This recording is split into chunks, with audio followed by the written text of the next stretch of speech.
those of y'all who've made it this far in the podcast, my name's David Tate. And I'm Sean Powell. And we invite you to join us as we continue talking through the text, exploring what Scripture does and doesn't say, so that we can think biblically, live biblically, and be part of the solution that this world so desperately needs. Dust off your sandals and strap on your tassels as we climb up the mountain to unlock the 5 books of Torah in Season 1, the Sinai Sessions. Today, we are going to be discussing the very end of the book of Exodus in Exodus chapters 38, verse 21 through chapter 40, verse 38, otherwise known as Parashah Pekudei accountings. So here it is, Sean. We have made it to the very end of this book, and like we did with Genesis, after we discuss the passage today, we are going to do a little retrospective discussion on the book of Exodus as a whole. Right, so whenever we went through the final section of Genesis, we also just looked back on Genesis and talked about it a little bit, big picture stuff. We're going to do the same thing today, but we're going to start things off how we always do, and I'm going to have Sean recap for us our section from last week. You down for it? This should be pretty easy this time. Yeah, I think so. Let me see if I can get my timer to work with me. All right, you ready? 3, 2, 1, go.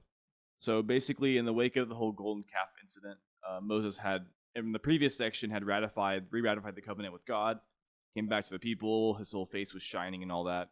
And basically, he comes back to the people and asks them to give their contributions for the sanctuary.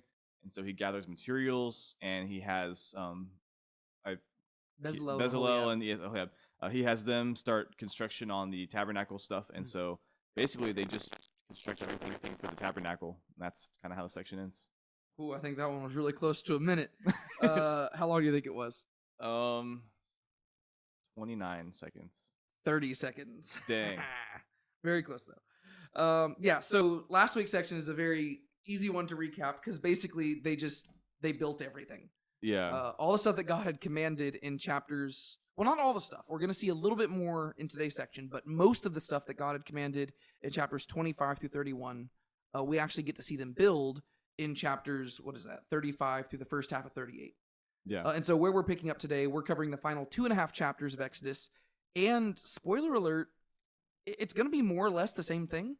There's still going to be a lot worth talking about. And I feel like, even though I think our discussion last week was really good, I really enjoyed it.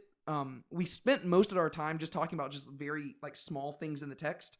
Whereas today, some of the big picture stuff in the text, I'm really excited to talk about. And then I'm really excited to look at just the book of Exodus as a whole, because I think that the end of the book of Exodus is very slept upon in many Christian circles, because people, I don't know, we tend to focus on the stories in the Bible, and we miss out on just the super important moments. Like, why does Exodus devote so much time to the building of this tent?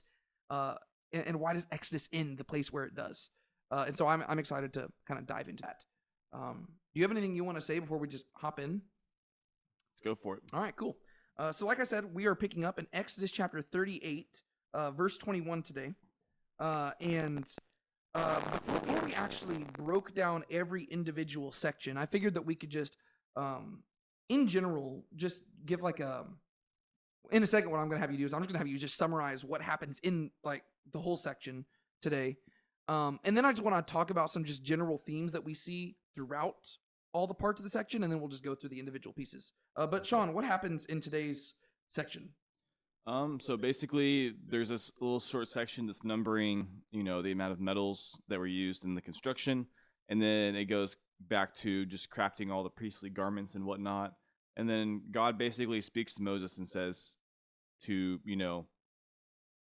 he basically tells him what he needs to do to put everything in the tabernacle together. So he says, do this, then place this here, then place this here, then place this here. And so Moses does that. The people bring to him the tabernacle that they created, and he actually assembles it, and then God comes and dwells in the tabernacle itself. Yeah, and so I mentioned how in last week we talked about how they had built most of the things that God had commanded. The only thing they hadn't commanded that they hadn't created yet was the priestly garments. And so we see the priestly garments created, and then everything's put together, it's assembled, and God comes to dwell in the tabernacle, and boom, Exodus is over, and then we go into Leviticus. There are certain things, though, that set this section apart from the previous section, to where, to me, a big question I'm trying to ask is, like I've said several times throughout the podcast, I'm not the one who created these section divisions. We're just following the regular Parashah reading schedule that Jewish people follow every calendar year. And they're the ones who divide it between chapter 38, verse 20, and 38:21, right? And so to me, whenever I've been reading through it, I'm trying to figure out, okay, well, what is it that sets this section apart from the previous section? Because more or less, they kind of seem like they flow in together. Yeah. And one thing that we see that shows up starting in today's section that we really didn't see a whole lot of in the previous section is this phrase, all that Yahweh had commanded Moses, right? And we see this repeated 19 different times throughout these 2.5 chapters, which is quite a bit considering that it's 2.5 chapters, yet the same phrase is repeated, where it basically says, the sons of Israel did all that Yahweh had commanded Moses. Thus they did, thus they accomplished all that Yahweh had commanded Moses. So my question to you is, why do you think it shows up here, and why do you think it shows up so many times? Yeah, that's a good question. I don't really have like a perfect answer for it, but it is just, I mean, it's really awesome just considering what Moses' role was through all of this. And also, it's not just about Moses, really. It's actually probably more about the people themselves, because it's about the people doing what God commanded Moses, and then therefore Moses told the people to do. But just there is this whole thing of, at the very like towards the beginning or like the middle of this book, the people were completely not doing what Moses was telling them to do. And then in the previous section, we saw what happened when the people didn't have the direction, direct supervision by God, to where now we have the book ending on people actually listening and hearing God, to where, they're actually doing everything that God commanded them to do. Yeah. I think that there's supposed to be this like triumphant, like little fist pump that we're supposed to do as we get to this, because like I said, you don't see this phrase showing up in the previous section, which is weird because they were already doing all that Yahweh commanded, right? Because what we saw in the previous section is that they started obeying and they built all the stuff. And so the question becomes, well, why wasn't it included there? And I think that this had to have been, again, we don't know the heart of the author. I cannot step in his mind. But if I was just trying to guess, it seems like that was an intentional choice to save it for this moment right here. To where basically, if you're just kind of looking back at where we were at, like you were kind of pointing out, the Israelites have struggled with doing what God says. And immediately after God gave the commands for the tabernacle, we got to see their greatest act of disobedience so far, where they were down at the base of the mountain worshiping a golden calf. And so one of the big like tensions in the text at this point is Israel going to obey God?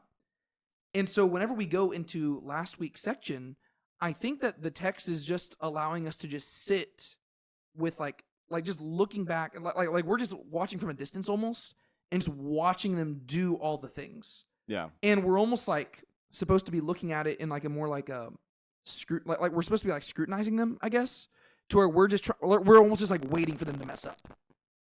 But then you get through that whole section, and they did it all according to how Yahweh commanded.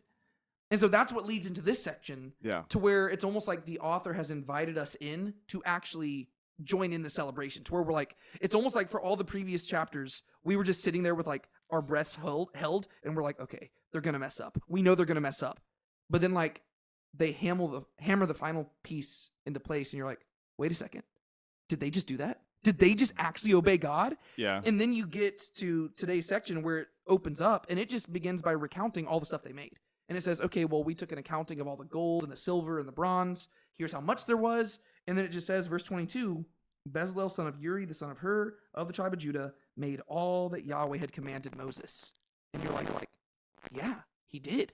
And then all of a sudden, it just almost like turns into like a snowball effect, to where the rest of the chapter is just one thing after another. All that Yahweh commanded Moses, all that Yahweh commanded Moses. And you're like, you feel this like building anticipation, because you're like, wait a second, they're actually doing things right. And you can almost feel that like the book is building to like a climax, I guess that would make, like, if that makes sense, to where you're like, wait, oh, things are actually working out in their favor. And you actually have Israel working alongside God, and you're like, oh, this is good. And you're almost getting excited, to where it builds up to this moment where at the very end, God shows up, he descends in the tabernacle, and you're like, oh, this is the effect of that, right? Like whenever man actually submits to God, he gets to dwell with God. Yeah. And it's like, oh, that's what we've been waiting for since the Garden of Eden. And so I think it makes sense for them to like have like reserved it for here, And so I kind of like that. Like that's Yeah, I could see that. yeah, but that's just like the stuff I try to wrestle through. I'm always trying to figure out like why was the book written and structured the way it was, because that's just I think that's something that we're supposed to wrestle through a little bit. Yeah. And so to me that's just something that I thought was interesting as you're reading through it because it shows up a lot. And it's like literally as you get to like the very end. I mean, chapter 40 is just as Yahweh commanded Moses, as Yahweh commanded Moses. Like it's verses 16, 19, 21, 23, 25, 27, 29, 32. It's like boom, boom, boom, boom, boom. And you're getting this like excitement to where it's like, oh, this is good. This is good. I just think that's really cool. Do you have anything else you want to say about that phrase? I'm sure we'll probably mention it again throughout the episode, but Not right now, I don't. okay. Next question I have for you.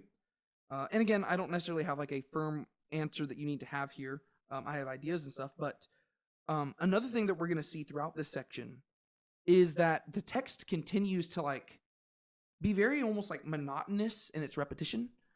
And what I mean by that is that, I mean, we kind of addressed this last week because chapters 25 through 31 is God giving his instructions for what the Israelites are to build. And then whenever you get to chapters 35 through 38, part 1, which we covered last week, the text could very easily have just said, and they did all that Yahweh had commanded Moses. Yeah. But instead it says, and they built the ark, and they built the menorah. And it goes into very, like, all the details about what they did there, right? And we kind of talked about why that was back then. But the thing is, in this section, it's going to do the exact same thing, right? To where after we get through the like accounting of all the things in the tabernacle, chapter 39, basically verses 1 through 31, is just a detailed recounting of how they built, like made all the priestly garments. And it doesn't go into as much detail as it did in the instructions, but it does still go into a lot of detail.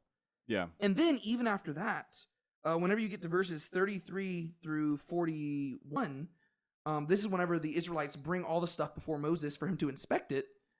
The text could very easily just say, and Moses saw all they had done, and it was according to what God had commanded. But it doesn't do that. Instead, it says, they brought the tabernacle to Moses, the tent and its furnishings, its clasps, its boards, its bars, its pillars, its bases, the covering of ram skins, and it goes through the list of all the things. And it could just condense it, but instead it monotonously repeats it. And then that happens again, because you go to chapter 40, and this is after God, like Moses has acknowledged that all of it's completed. Well, God says, all right, well, I'm going to show up to you, and before I do that, I need you to set it up. And I need you to set up all these things. And God could have easily just said, I want you to set up all the things that you made. But instead it doesn't do that. It says, I want you to set up this and this and this and this. And it's all the stuff that we already know exists. Yeah. And then to make matters even worse, it repeats it again. Because Moses turns to the people and he says, okay, well, we're going to go do this. And then it says, Moses went and he set up this and this and this and this and this. Whereas it easily could have just said, and Moses did all that God commanded. Yeah.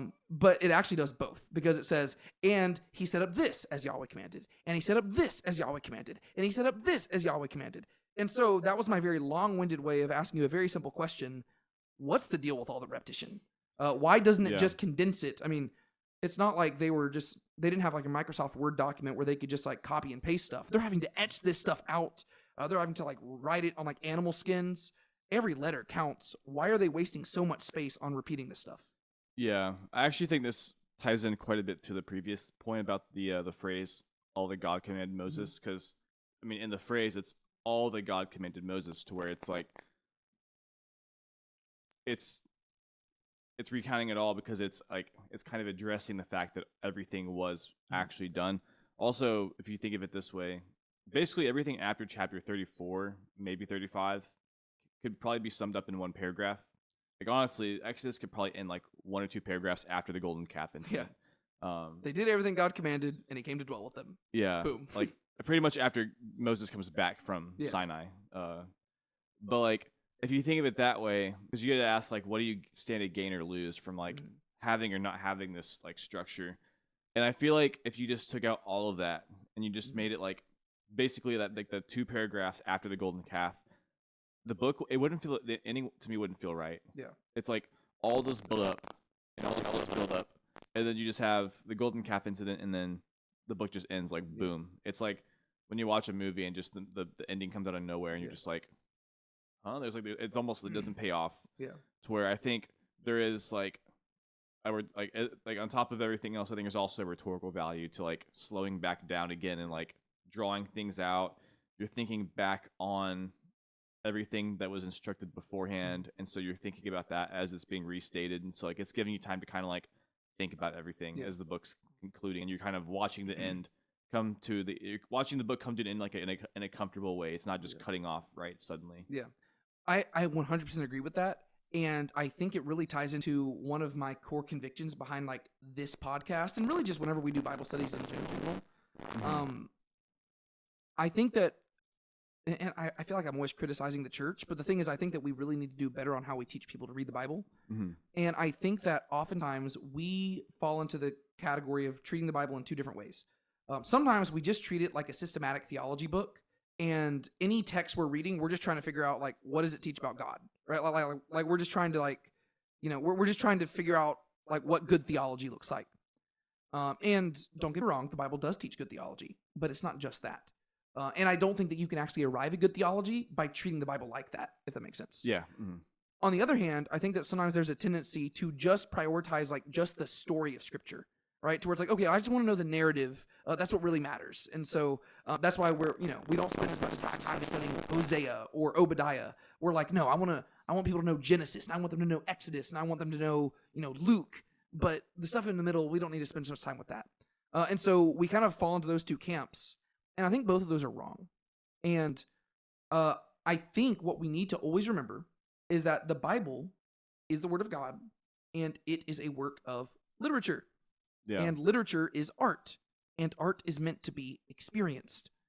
And so, like you pointed out, chapter 34 could literally be like the penultimate chapter of Exodus, to where literally just the final, like right after Moses renews the covenant with God, it could just say, Moses went down from the mountain, the Israelites obeyed, God came to dwell with them, and he was with them through the wilderness. And that could be the end of the book. But the author makes a choice to not do that. And so if you're reading the Bible as literature and you're trying to experience the art for its worth, you have to ask why. Like, what is gained by putting this information here, right? And I think that really the difference is the experience of it. And I think the irony of it is that a lot of the times whenever people read this, they don't like the experience because to them, it's boring information. They're like, oh, It was hard enough reading all this information in chapters 25 through 31. Now you want me to read it again when it's not even new information?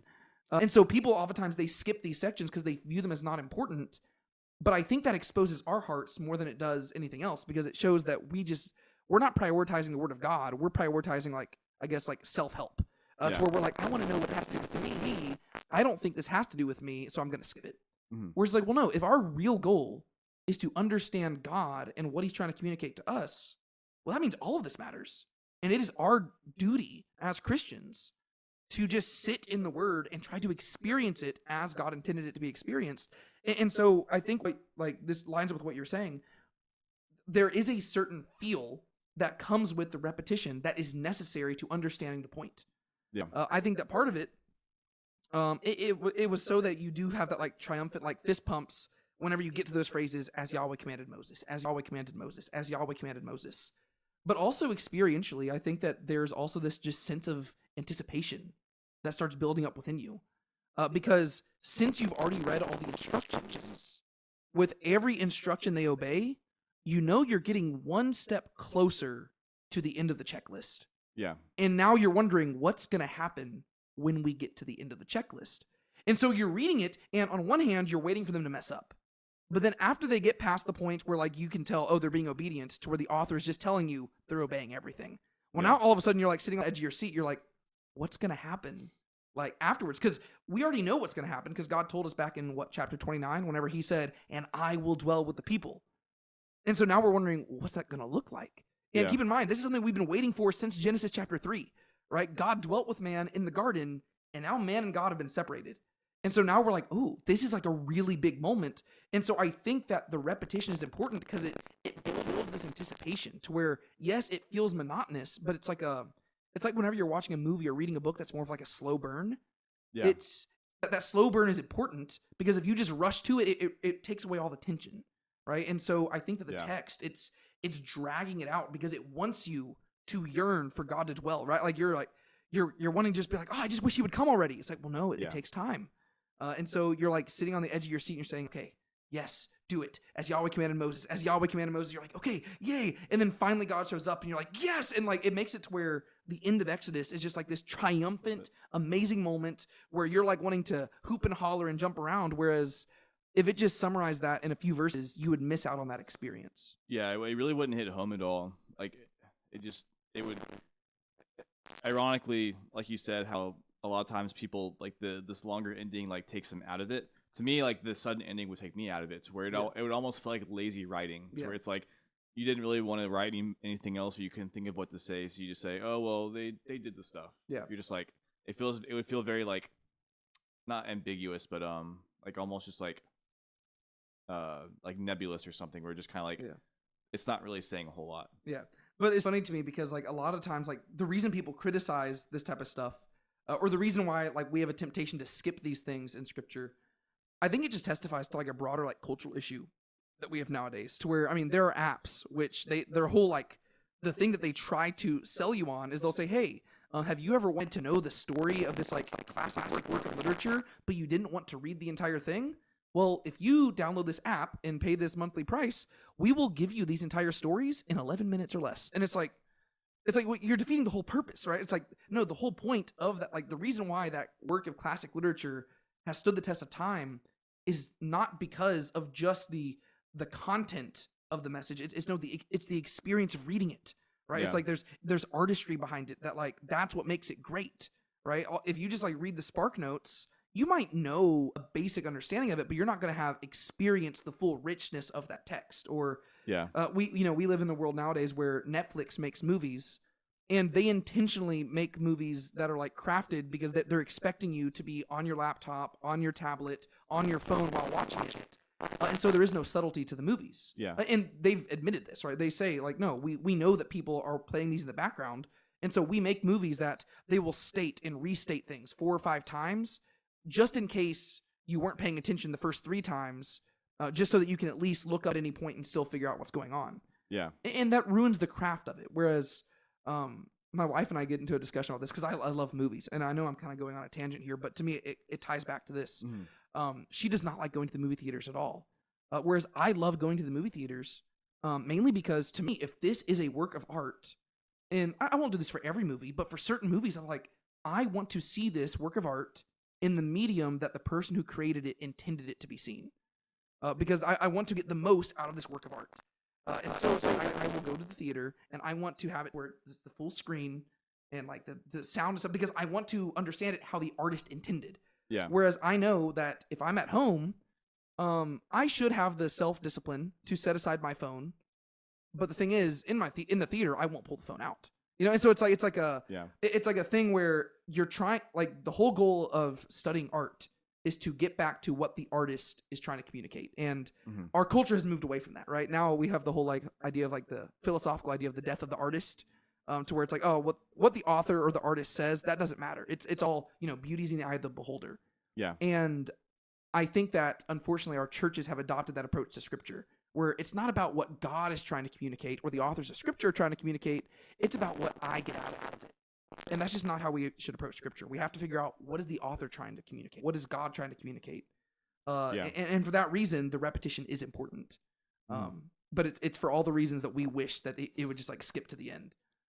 That's just those are just like convictions I have just about like art in general, and it becomes even heightened whenever you're talking about the Word of God, which is it's the highest of all art, right? It's the book of all books. It is literally the Holy Bible, the set apart book.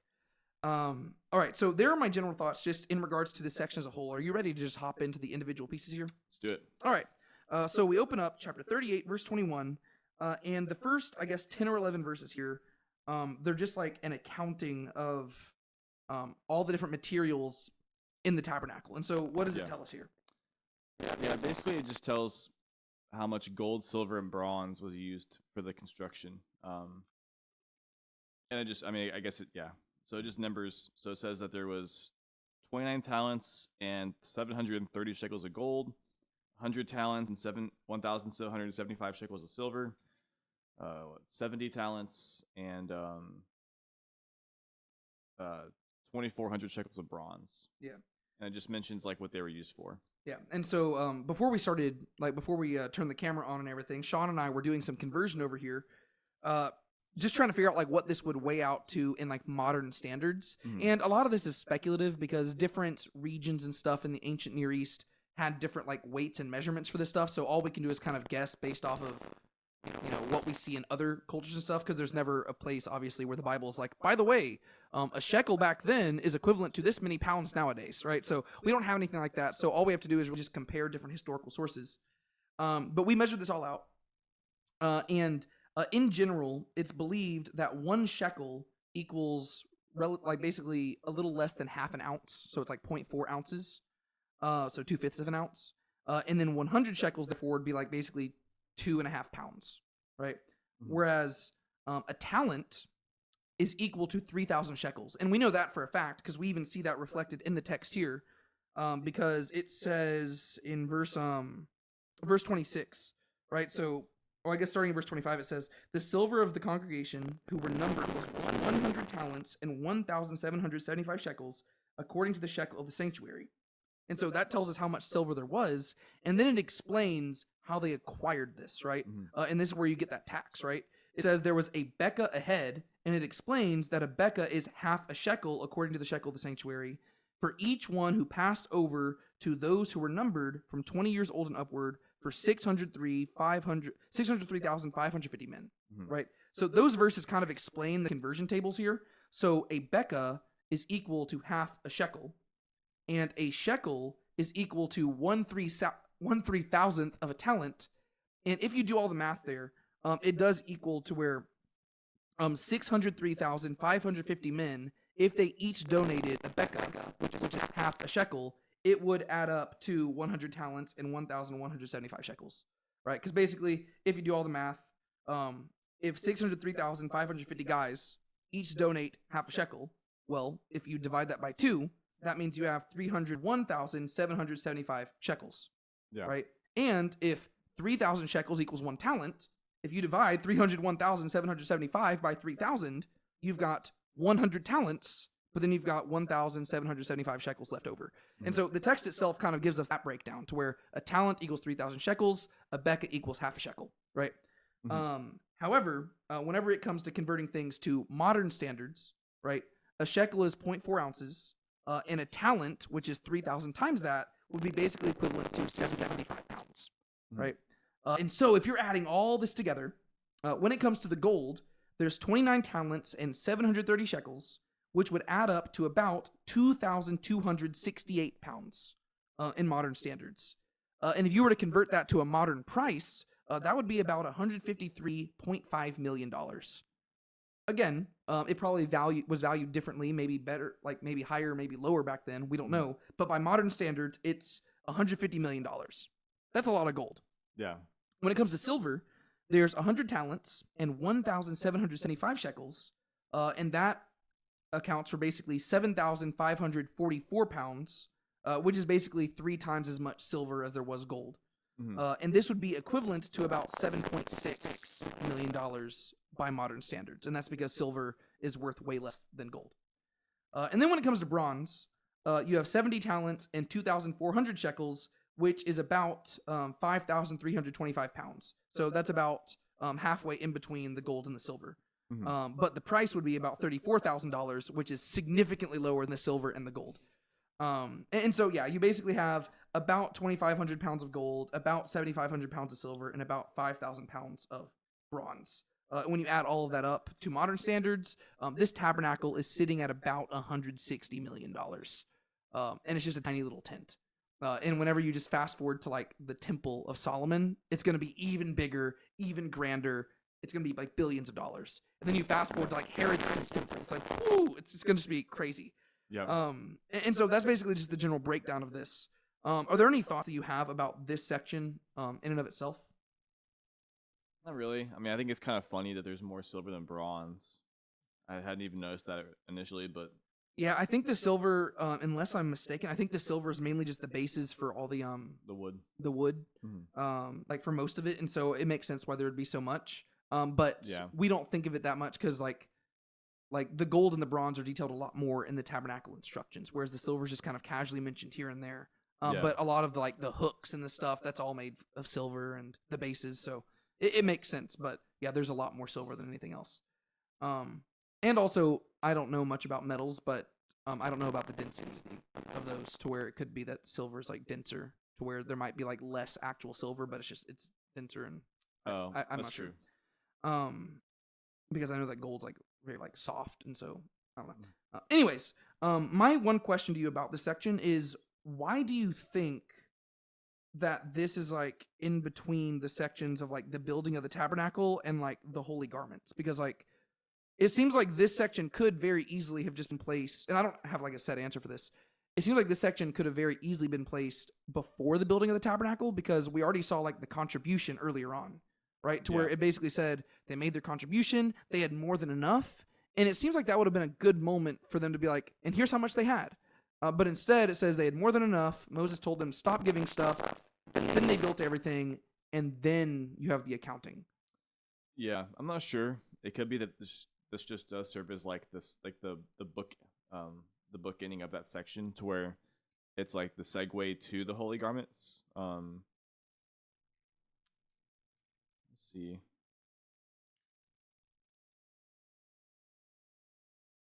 I mean, I guess if you so chapter 39, it seems like it's a continuation, versus like moreover Mhm. from the purple and scarlet linen, so scarlet material. So it's, I mean, I guess it doesn't like, it's not going to count the amount of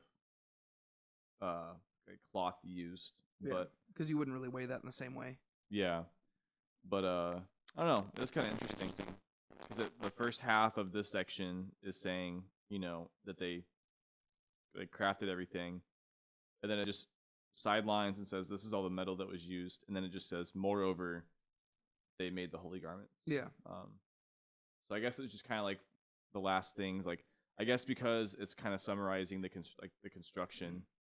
It had like all the construction, and then it's moving on to the holy garments. But before it fully moves on, it's gonna just list out how much stuff was used. Yeah, yeah, and I don't have a set answer here. My best guess is that I think one thing it does is like it serves to reinforce like the orderliness of all this. It's not like they were just like taking a shot in the dark and they're like, hey, donate all the stuff and we'll throw some stuff together. It's like Yeah. there was an accounting process behind this, to where Mhm. whenever they were building this, they had like, okay, we got this for this, and like they were able to measure it all out to where it all was enough and it was sufficient to make this. And they were very meticulous about how they went about obeying God's commands. Right? They Yeah. weren't like being lazy or haphazard and just like, just figuring it out as they went. They did it a very like measured way. Yeah, Um, that makes sense. I still don't know, like it's the placement of this between the two sections that's kind of weird to me. And I don't necessarily have a firm answer for that, but oh, I guess one other thing just worth mentioning. It mentions that like these were numbered according to the command of Moses for the service of the Levites by the hand of Ithamar, the son of Aaron the priest. And so I'm assuming that's saying that Ithamar himself was the one who was in charge of actually like keeping the like documenting the amount and stuff, right? Oh yeah. Is that what that's saying? Just because he hadn't been mentioned before in regards to this duty, and so I just thought that was interesting. But That's what it looks like. Yeah. okay, but yeah, I don't really have anything else to say about that. It just the placement there is something that I was trying to kind of wrestle through. From a modern perspective, I think that there is this added benefit of reminding us of like the historicity of what's going on here. Yeah. Because I don't know, there's a tendency whenever we read like really old stories to kind of forget that they're like rooted in like the real world. But this is saying, well, no, like we have like we took account of all this stuff, and this is how much gold was given, this is how much silver was given, this is how much bronze was given.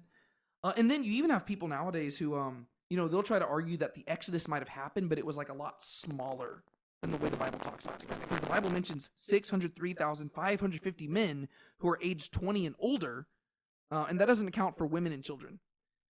And that would suggest that there's a lot, like over a million, like maybe 1 to 2 million people present during the Exodus event. Yeah. And a lot of people try to argue that didn't happen. And while I don't like immediately like dismiss those people and say that they're just dumb, to me it's hard to reconcile that with the claims of Scripture. Because to me, I mean, the math here works out like, because sometimes people will try to argue that the number is like more symbolic or figurative, and that like maybe it's not 603,550. Maybe it's really like 6 clans of 50s or something like, they'll try to like work their way around it. Whereas to me, the math here, it only works if it's literally that many men donating a Becca each. You know what I mean? Yeah. To where it seems like it's the text forcing us into like this like place where it's saying you can't just treat these numbers symbolically. Again, that doesn't mean that you should just like shun everybody who does take that sort of interpretation, but I just do find that interesting. And usually the reason why people will say that Exodus wasn't that big is they'll say whenever we go out into the desert, we just don't see evidence of that many types of people migrating like that. But you also have to remember that like you can go into the desert right now and not find evidence for things that happened 5 years ago, much less something that happened like 3,000 years ago. And so that's something that we have to account for as well. But yeah, do you have any other thoughts about just that section? No, but I thought that was a good point. That's just something we've kind of noticed throughout this whole book is, and even that even could be part of the reason for the repetition too. It's just emphasizing like, I don't know. I feel like if this was like a pure like this doesn't read like a mythology. Yeah. Like mythologies would be more like broad and vague. Yeah. But like this is way too specific towards like, I don't know. It kind of takes you away from like it kind of takes you away from like just reading it as like a mythology and as it being more of like an actual story that actually happened, and this is like a historical document, Yeah, even the craftsmen are named and their genealogies are listed, and I guess you see some of that in mythology, but the thing is like the actions that are being attributed to them are they're not these like superhuman acts of like grandiose. It's like no, like they have an accountant who literally just wrote down, hey, here's all the gold and silver and bronze that we had, and it does just root it in the historical story. And again, if you believe that the text was originally written to the Israelites in the wilderness, well, they obviously would not have wrestled through the historicity of this because they're living in it. Yeah. But I'm saying for a modern audience, it's kind of beneficial because we look back and it's kind of forcing you to remember this actually happened, which is cool. Yeah. All right, so let's go into chapter 39 here. Verses 1 through 31, I imagine we'll be able to go through relatively quickly, kind of like we did last week's section, because it really is just repetition. Yeah. Basically, it just tells us they made the holy garments, right? They made the ephod, they made the onyx stones, they made the breastpiece, they made the robe, they made all the various linen garments, whether that be the undergarments, the tunics, the headdress, all that stuff. Yeah. They made the golden plate.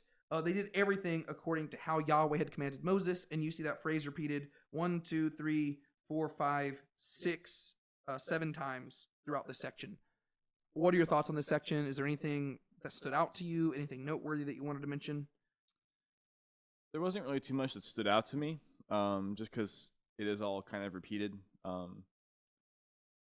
As we talked about before we actually started recording, verse like 3 has like the mention of the hammering out gold sheets and cutting them to threads, but I guess it did mention before that they were weeded with gold, so this is just like more so just explaining like what they actually did versus like just saying that they put gold in them. Yeah. Back whenever the instructions were given, he basically said, "Do this and make it the work of a skillful designer." Yeah. But now we actually get to see the skillful designer at work, to where you get to see, okay, well, this is how he wove it with the gold. He hammered it into plates. He cut it like. It is like a kind of just cool little detail that lets you know, okay, we're getting like insight into how they actually went about making this stuff. Yeah. Like the creativity that goes into it, I guess. Yeah. Other than that, I don't really have too much else to say about this section. Yeah. And like I said, that like all because we're not talking about it for a long time doesn't mean that it's not important. It is important, and you should read all of it. We read through it, and I annotated all of it and stuff like that. But the whole goal of the podcast is just trying to get us like to talk through the text in like a way that hopefully communicates things better to you. And I think the best thing you could do to understand this is to just read through it. Yeah. And soak it in. And so after that section, we move into what I would consider really another like sandwich section. And hopefully by this point in the podcast, you understand what we mean by sandwich.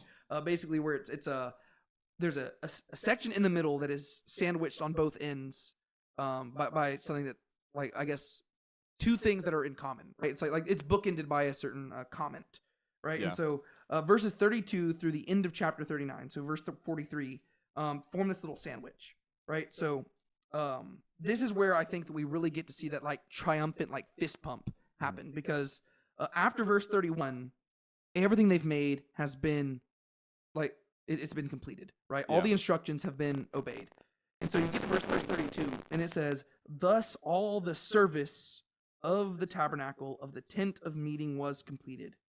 And the sons of Israel did according to all that Yahweh had commanded Moses, so they did." It's also worth mentioning that the word service there is the word like abodah, which is the word for like slavery, Oh yeah. right? And so thus all the slavery of the dwelling place of the tent of appointment were done. They were completed. And so the idea is, if God is their new slave, like their new master, they have successfully accomplished their first task, Mhm. right? And so it's all done. You're supposed to be celebrating this.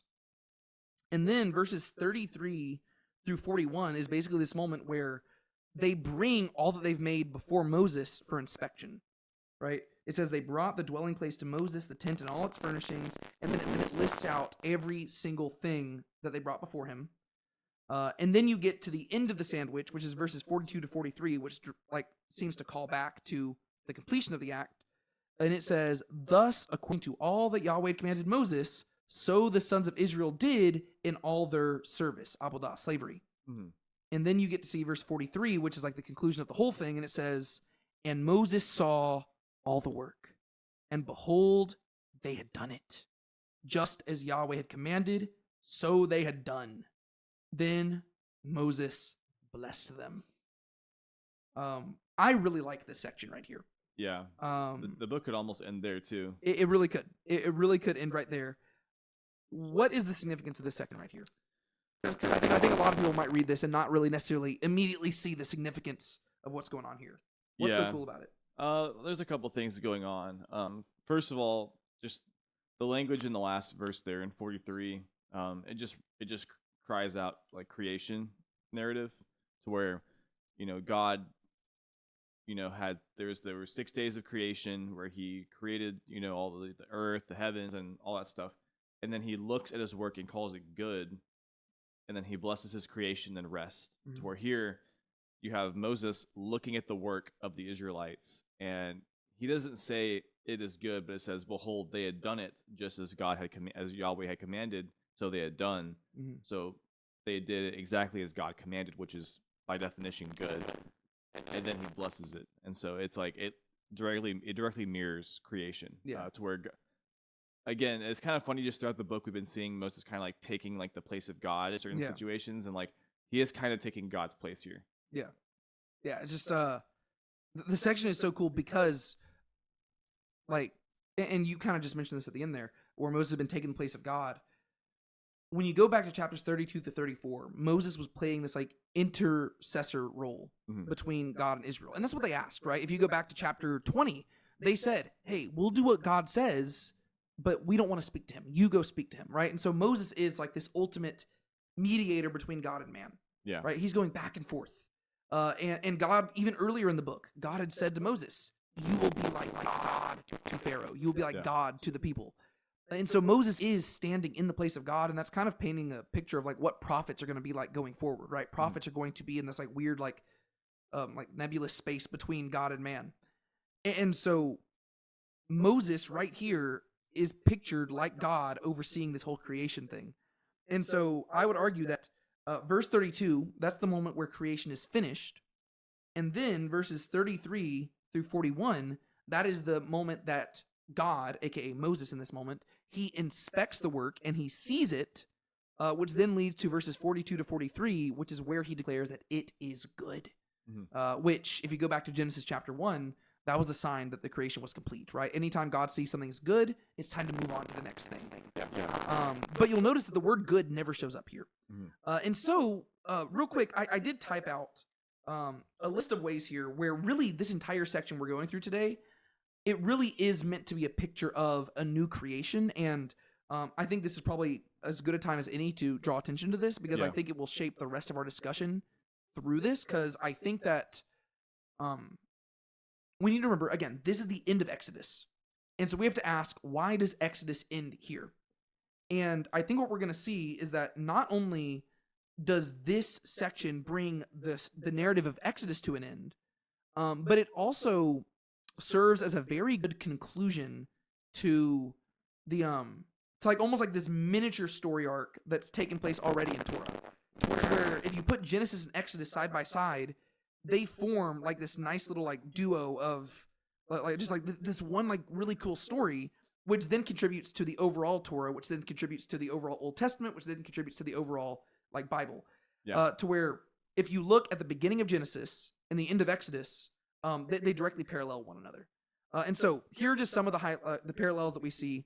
And I'm not just going to talk about chapters 38 through 40 here. I'm also going to include what we covered last week as well, because I really think that basically every moment after the covenant is renewed in chapter 34, chapter 35 through 40 really is one really big section that is all supposed to be kind of alluding to this whole new creation thing.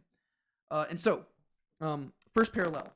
As creation culminated in the first Shabbat in Genesis chapter 2, so the tabernacle construction began with the instruction to keep Shabbat in Exodus 35, verses 1 through 3. Right? And so, even before they begin creating this whole dwelling place, God frames it as an act of creation, to where they are participating in what he once did. Yeah. Right? And then there's also certain words that are repeated again and again throughout these chapters that showed up in Genesis chapters 1 and 2. Right? The prevalence of the word asa in Hebrew, very common term. Right? It's the verb which just means to do or to make. But this is the primary term that is used again and again in chapters 35 through 40 in regards to the activity of the Israelites. It actually shows up 24 times in chapters 38 through 40 in today's section alone, right? And it shows up probably closer to 50 times in 35 through 40. And whenever God had given the instructions for the tabernacle to begin with, he used it throughout there as well, to where he had said, they shall make, they shall make, they shall make, they shall make. And then it was that same word, sa, and that word was used 9 times in Genesis 1 in reference to God's creation, right? In the beginning, God created the heavens and the earth. That was a different word for created there. But whenever you go through Genesis 1, it says, and he made this, and he made this, and he made this, and he made this. So that word shows up again and again, and it's a deliberate echo. Yeah. Next up, the prevalence of the word melakah. That means work. We talked about this last week whenever we talked about the 39 melakot, right? The 39 categories of works that are prohibited on the Sabbath. But the word melakah shows up time and time again throughout the section in reference to all the things that the Israelites made. In today's section, it shows up on 3 separate occasions in chapter 38, verse 24, 39, verse 43, and 40, verse 33, but it also shows up a bunch in previous chapters like we talked about last week. And this also calls back to God's work in creation on the 7th day, right? Genesis chapter 2, verses 2 and 3, it says, and God looked at all the work that he had done, right? And it's that same word, melakah, right? And so you have this deliberate echo. Okay. Fourthly, in Genesis, God created things firstly by giving form, that was days 1 through 3, and then by filling the void, that was days 4 through 6. If you remember Genesis chapter 1, it said, in the beginning, everything was formless and void, tohu vabohu. And so days 1 through 3, he gives things form, and then days 4 through 6, he goes and fills the void. So that day 1 runs parallel to day 4, day 2 to day 5, day 3 to day 6. It's all parallel. He basically gives the framework, and then he fills, I guess the way that you could describe it is that days 1 through 3, he creates the building, and then days 4 through 6, he fills it with furniture. And sure enough, whenever you look at the Israelites actually building the tabernacle, that's what they do as well, right? Chapter 36, they build the tabernacle. Chapters 37 and 38, they build the furniture that goes inside the tabernacle. And so they're doing the same thing in the same order that God created. Fifth thing, in Genesis 1, God commanded and creation obeyed, right? So you see time and time again, and God said, let there be light, and there was light. And God said this, and it was so, right? In Exodus, God commanded, that was chapters 25 through 31, that was chapters 25 through 31, and then it's Israel that obeyed in chapters 35 through 40, right? And so just as God commanded and creation obeyed, now Israel is this new creation that is walking in obedience to God's commands, right? And so that's why the text emphasizes that phrase, as Yahweh commanded, which, like I said, shows up 19 times in this section alone, right? And it's because Israel itself is functioning as this new creation, which is learning to respond in obedience to the Creator, which is just pretty cool. And so Israel properly functions as God's image, doing all that, like they are doing all as God did in creation, which is the whole goal of humanity. And then also just side point here, I didn't have this typed up, but the end result is that just like you had the world, and then you had Eden, and then you had the Garden of Eden, right? Well, now you have Israel, and then you have the courtyard, and then you have the tabernacle, and then the Holy of Holies, right? So Israel, like as a nation, almost becomes this representative of the whole world, right? And then you have the courtyard and the tabernacle and the Holy of Holies, which represents like Eden and the Garden of Eden and like the tree of life. And so it's very interesting to where Israel literally is functioning as a new creation in this moment, to where God is going to focus his attention on them and try to produce through Israel what his original goals were for all the world, so that through Israel the world might come back to him. Yeah. Right. So that this all ties back to what God's original goal was back in the early chapters of Genesis. Sixthly, in Genesis, God saw that his creation was good, and we saw that several times. Right. It shows up 7 times throughout Genesis. To where it says he saw it and it was good. He saw it, it was good. He saw it was good. And then finally, after he creates man, he saw and it was very good. And that's the sign that creation is complete, right? In Exodus, we see that Moses saw the work Israel had done. This is when we go to verse 43 right there. Moses saw the work Israel had done, and he saw that it was just as Yahweh had commanded, and therefore things are complete. And this is one of my favorite little things. And I think that you even alluded to this earlier, but it doesn't say, and Moses saw all the work, and behold, it was good. It says, and Moses saw all the work, and behold, they had done it, just as Yahweh had commanded, so they had done. And I love that. Because one thing that we have seen from the beginning of Genesis is that whenever man sees something and calls it good, usually man is wrong. Right? True. Because usually man likes to do what is good in his own eyes. And this is going to be an issue that the Israelites run into again when they get into the land of Israel. And they're going to start doing what's right in their own eyes, right? And so we've seen throughout Scripture that man has an eyesight problem. And man calls something good, but because his eyesight is bad, and because he is limited by like time and, and just like presence, like he can't see everything. He's not all-knowing. Well, he has faulty vision. And therefore, man has a tendency to call good things evil and evil things good. Yeah. And so Moses does not call the work good, because that is not the measure that he's going off of. Instead, Moses is doing what man is supposed to do. And he's supposed to hear God's voice and trust in what God commands and know that what God commands is good. And therefore, that's the measure he judges by. And so it says, Moses saw all the work, and behold, they had done it, just as Yahweh had commanded, so they had done. And in Moses' eyes, that's the sign that it is good, because it lines up with what God commanded. Right? And this, again, ties back to Genesis, because Genesis chapter 3, God had given them one command, and they disobeyed it. And therefore, they were kicked out of the garden, right? Because they decided that the fruit was good to eat, and it was not good to eat, because that's not what God had commanded. Yeah. And so man's whole issue throughout this whole story is that he's been trying to define good for himself. Moses does not do that here. He is not trying to define what is good. He is just trying to make sure that this lines up with what God commanded. And if it lines up with what God commanded, therefore, he can know it is good. Yeah. And so, like, I absolutely love that, because it's just like a subtle little I'm trying to think of, like just the language itself is hinting at this, right? To where the text doesn't spell this out. It doesn't say, and Moses knew that his eyesight was faulty and that he needed to hear the voice of God. It doesn't do that. Instead, it just says, and Moses saw. And if you've read Genesis 1, you're waiting for it to say, and behold, it was good. But the text doesn't say that. It says, and Moses saw, and behold, they had done it just as Yahweh commanded. And you're like, oh, because that's what good is. Yeah. Right? If you do what God commands, you are doing what is good. It's like that's great. Like that in and of itself, like that's where the theology comes from, right? That's why I'm saying you have to experience the text to arrive at good theology. If you're just looking for it, sometimes the text isn't going to spell it out. You have to experience it and hear the verbal echoes, and you'll be like, oh, I see. Okay, good equals as Yahweh commanded. And if you're doing something that is not in alignment with what God commanded, it doesn't matter if you think it's good, it's not good, right? And so you're learning here, this is the definition of good. It lines up with God's commands. Yeah. Were you going to say something? Yeah. What was I going to say? It wasn't a big thing at all. I was just adding to what you were saying about, like, that's how you get, like, most of, like, the most meaningful kinds of theology, to where, I don't know, sometimes, like, how you were saying before, how, like, going to the Bible looking for theology is, like, not the best way to get your theology.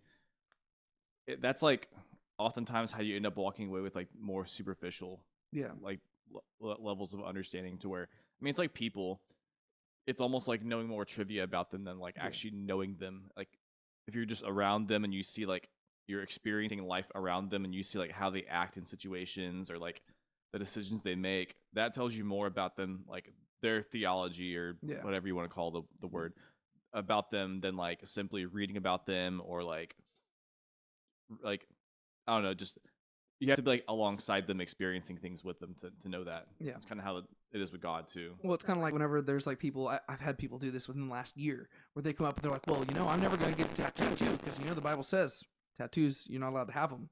Yeah. And I'm like, okay, like personally, I have no desire to have a tattoo, but I'm sitting across from somebody who has tattoos and it does not bother me. Yeah. Because I remember before you got those tattoos, we sat down and we had a good discussion like, hey, why are you getting these? Like, what are like, because the thing is, people love to quote that verse, but the thing is like, okay, but like, do you know how you relate to the book of Leviticus? Because like, it's like people love just like, again, just jumping in and just like having a superficial theology, but they don't know why they believe what they believe. But the thing is, you have to really soak into the scriptures and figure out like what is this commanding, and what is the heart behind the command, and how does it apply to me? How does it apply to others? And you have to wrestle through that stuff. Whereas people love just like finding just like little blanket things right there. Yeah. And then I think there's this pride that comes with like thinking that you know it, but it's like, well, no, like you have to spend more time genuinely reflecting through this stuff. Yeah. I mean, you might end up walking with the completely wrong idea, like how you're saying about like with like Leviticus and stuff. And same thing with people. If you're just only kind of like hearing about things people did or said, that's how you end up walking away with the wrong idea. And like it's almost like hearing rumors about people. Yeah. It's like you don't actually know them. You're just like hearing these things, and you're letting your opinion be shaped by that. To where, like, you can't really treat God that way either. Yeah. Well, and then you end up misrepresenting the faith. Yeah. Because all of a sudden you're talking with an atheist and they overhear, or maybe you're talking to your friend saying, oh, well, I know the Bible says that tattoos are prohibited, and an atheist overhears this and says, oh, well, doesn't Leviticus also say that you're not supposed to wear mixed fabrics? And they're like, oh, well, that didn't apply to me. That only applied to the Israelites. And they'd say, okay, well, then how do you make the tattoo point? And then all of a sudden you're in this place where you're like, oh, like you're having to pick and choose like what you're applying here, but you don't have the right answers because you have this like superficial level of like understanding because you just like you were quoting proof texts rather than actually trying to understand what the text was saying. Yeah. If that makes sense. Mm-hmm. And so yeah, back to this. There's a few other words that show up here. As the good heavens and the earth were therefore completed, in Genesis chapter 2 verses 1 and 2, this is the Hebrew word kala, to complete. So too was the construction of the tabernacle in chapter 39 verse 32 and chapter 40 verse 33. It's that same Hebrew word kala. Okay. Right? And then lastly, creation culminated in God placing his image in that creation, right? He created man and woman. That was the final thing he did. He placed them in creation. And then you go to chapter 2, he places man in the Garden of Eden in particular, right? So he places man in the Holy of Holies. Similarly, the tabernacle culminated in God's presence filling the tabernacle, right? And so you have Israel functioning as a correct image of God, and then you have God himself, his act, like literally coming to dwell in the tabernacle, which is cool. And so big picture, in creation, the order is just God speaks, let there be, creation happens, and it was so. God sees his creation, and therefore God blesses. Whereas in Exodus, it's God commands, and he says, you need to make something. Israel constructs something, and it says, thus they did. And then Moses sees the work, and then Moses blesses. And so in Genesis, God is the one seeing, God is the one blessing. Whereas in Exodus, Moses is the one seeing, and Moses is the one blessing. But he's not judging it based off his own standards. He's judging it based off of God's. Right? He sees, and it's as Yahweh commanded, therefore he can bless them. I just think that's really cool. And I agree. And then the question becomes, why is all this important, right? Because I think this is where it's going to kind of pivot us into our discussion of chapter 40 and what's going on here. And then really that's gonna lead directly into our Exodus retrospective, looking at the book as a whole. There are very clearly echoes of creation account here. My question to you is why? Right? It's very clear the author wants us to associate this moment with Genesis 1 and 2. My question to you is, why does the author want us to do that? Yeah, there's probably multiple reasons, but one thing is for sure is that this is progressing the story of Scripture as a whole, and so like part of what we're trying to get to is people who are partaking, like they're kind of I don't know if I say sharing, but like they're kind of like working with God in creation. And so the way that the way that Genesis starts off with is Adam kind of co-participating with God in the garden. So remember, like God brings animals, and Adam names them, and they're kind of like co-partaking in creation. But then that kind of gets lost with sin. Where here you're kind of going back to man co-partaking in creation, to where they're creating, and Moses is kind of like intermediating between God and man. And so there is this kind of like progression, or I guess in this sense, almost like going back, but that's because the plot of Scripture is that we're trying to go back to Eden. And then also just again thinking about where what the purpose of Israel is, which is to be a nation of priests, and a nation that is like that mediates between God and man. And so they're kind of having to take on this like sort of godlike role that they're being trained up to do. And so they're kind of becoming a part of this new like movement in the world that is going to be creating a new kingdom. And so they're kind of the first part of that. I think there's this temptation for us to sometimes get so immersed in the present story that we like forget like the connective tissue in between like one story and the next. And I think this is especially true for those of us like in the modern day who, maybe we grew up going to church, and or even if you didn't grow up going to church, you just heard these stories all your life that you're just, you read Adam and Eve, and then you read the flood, and you don't really see what Adam and Eve has to do with the flood. You just kind of like, you read them as individual like Sunday school stories almost. And I think that one thing that like the author is doing here by deliberately echoing Genesis 1 and 2 is reminding us that we can't afford to do that. And we can't afford to just treat these stories like individual episodes that are disconnected. And even if we tend to forget that, the author's communicating that God does not. And it is forcing us to reshape how we interpret those other stories, right? Nowadays, whenever Christians jump into Genesis chapter 1, the primary issue that they wrestle through is how old is the earth? And right here, the text is saying, if that's what you're wrestling through, then you're missing the point of the story. Because the whole point of the story is that Genesis 1 is not just trying to it's not trying to just fill in your gaps of knowledge about how old the earth is. It is trying to communicate something very key about the God of Israel and his intentions for humanity, right? And first off, it doesn't even call him Yahweh in that chapter, right? In Genesis 1, it just calls him God, because he is so much more than just the God of Israel. He's God of all creation, right? And so this text is reminding us, okay, I know that we're dealing with this like nomadic people group living in the desert, and we're talking about Yahweh, the God who delivered them from Egypt.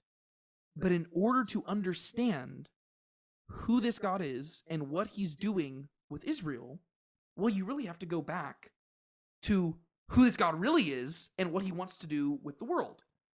And so it's like it's intentionally calling back, but it's also forcing us to read Genesis chapters 1 and 2 in light of this story, right? To where it's saying, okay, if you read Genesis 1 and you thought it was just trying to tell you how the world was created, read it again. Read it from the perspective of a God who wants to dwell with man, right? Because God has made it very explicit. That's what he's trying to do with the tabernacle, right? He said that chapter 29. He said, and I will dwell with Israel, and they will be my people, and I will be their God. So we know how to read this story. And so the text is saying, okay, go back and read Genesis 1 through that light. What does this communicate about God? What does this say about man? What does this mean about his desires? Okay, now why is it that a God who wanted to dwell with man was so quick to kick them out in Genesis chapter 3? And what is it that's keeping them from dwelling together again, right? And so this is forcing us to go back and reread the story and interpret it through this light.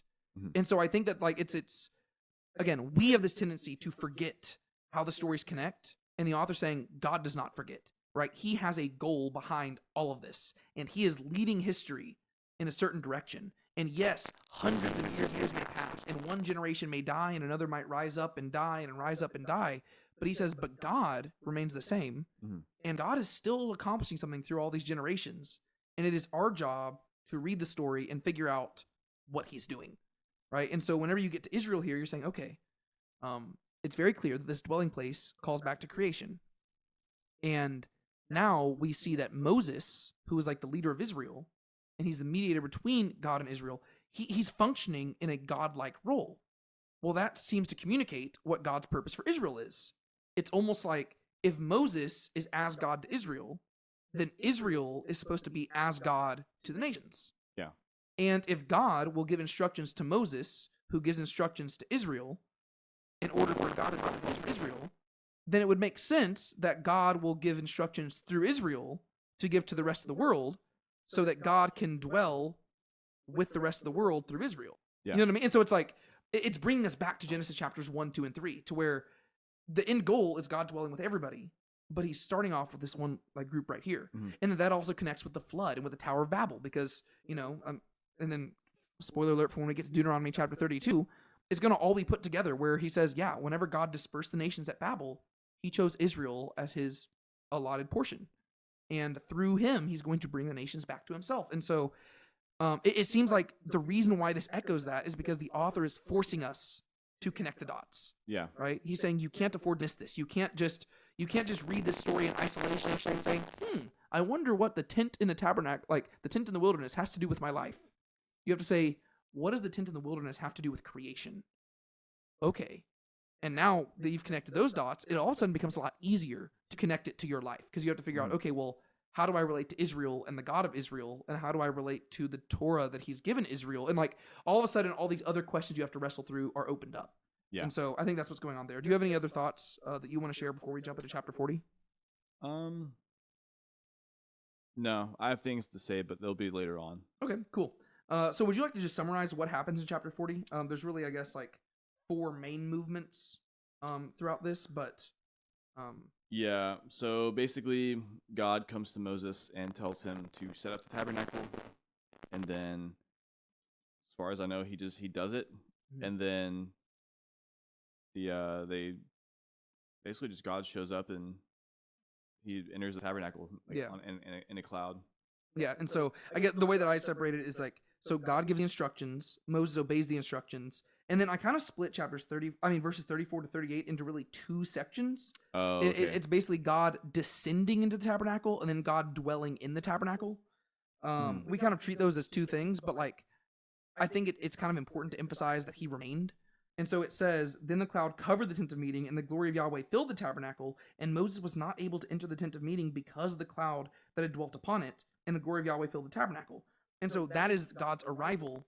But then it says in verses 30, 36, and 38, now throughout all their journeys, whenever the cloud was taken up over the tabernacle, the sons of Israel would set out. And so basically the idea is that God remained with them, right? So it's not just like he didn't just come for this moment. It says throughout all their journeys, God went with them. And so it's the idea of like, just how Genesis ended with like this promise, like, Joseph, as he was getting ready to die, he said, whenever God brings you out of the land, bring my bones with you. Right? So it died with this future looking hope. Exodus ends in like the same way, to where it ends with this like moment where God comes to dwell in the dwelling place. But it's also pointing forward to, it says, yeah, wherever they went, he also accompanied them. Yeah. And at this point in the story, we have not heard about the 40 years in the wilderness, and we don't know how long they're going to be there, right? It hasn't told us that yet. But it just says wherever they went, God was with them. And it's like, oh, that's really cool, right? It's not like like whenever he went on Mount Sinai, that was a very temporary thing. Whereas here, it's like, well, no, he might be dwelling in a tent, but he is permanently with Israel, right? Like a tent is something that just moves around. But the thing is, whenever Israel moves, he goes with them. And so to me, that's like a really kind of cool thing there. So it's like God instructs, Moses obeys, God descends, God dwells. And so that's really what happens here. What are your general thoughts about chapter 40 and anything that you maybe want to highlight there?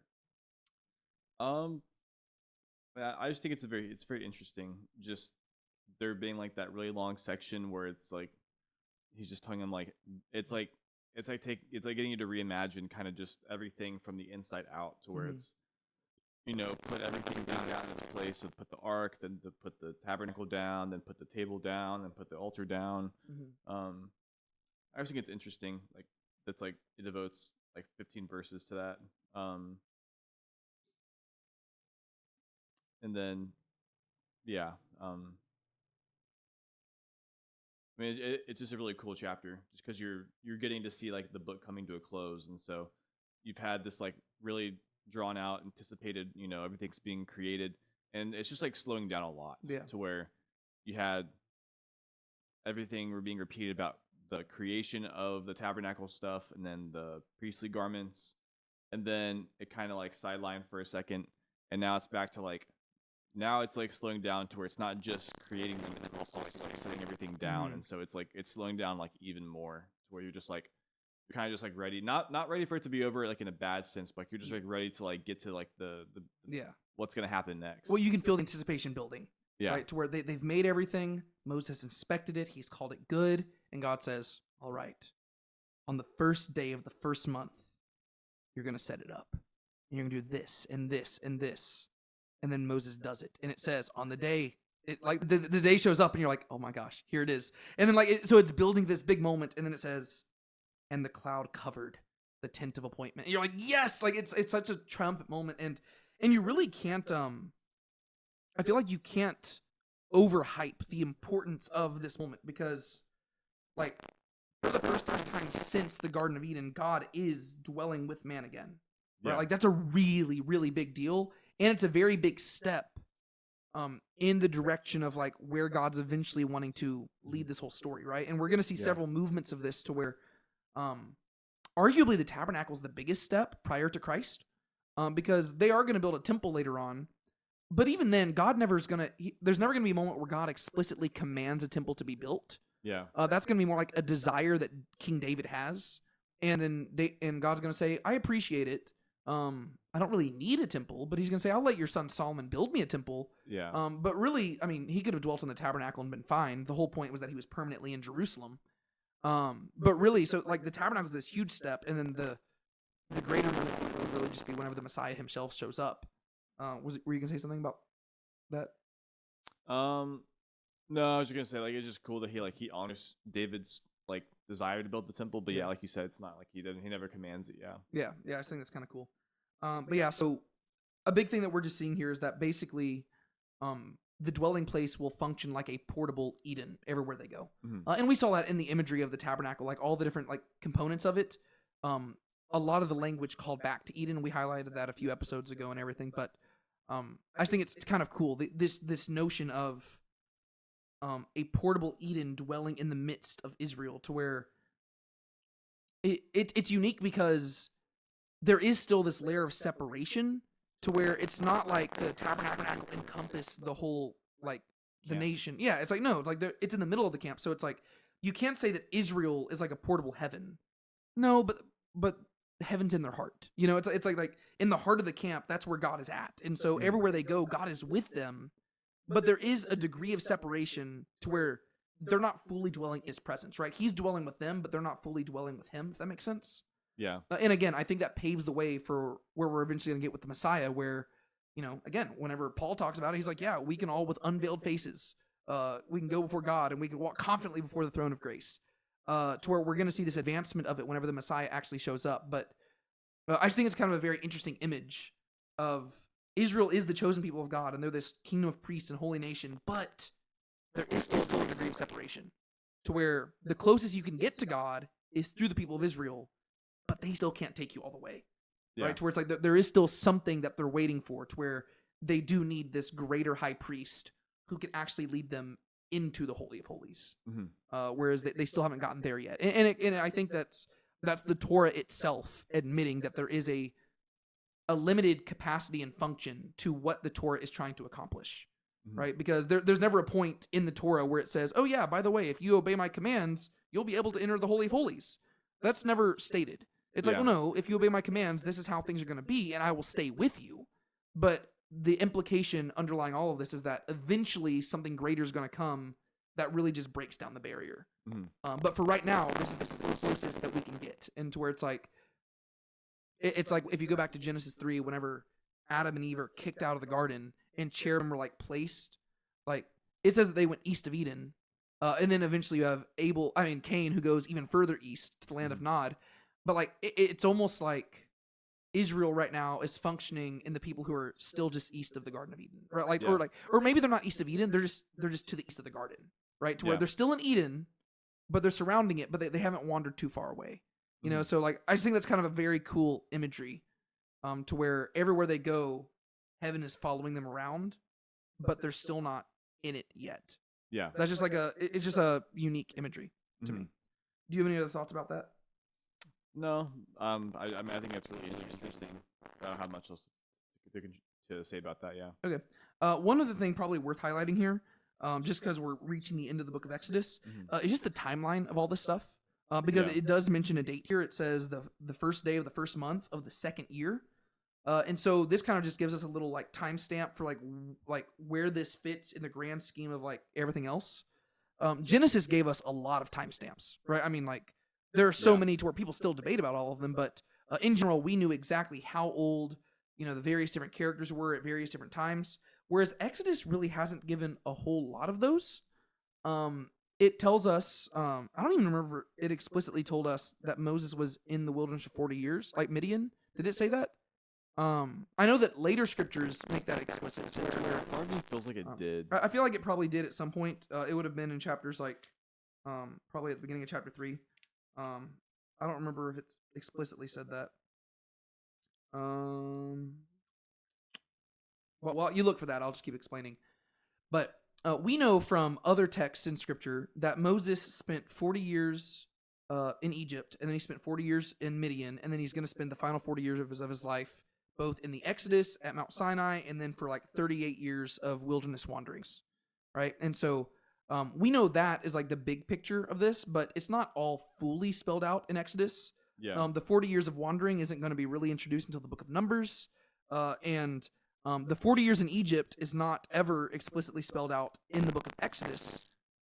And like I said, the 40 years in Midian, it could be slipping my mind. It might be mentioned here, but I don't remember if it's ever explicitly stated.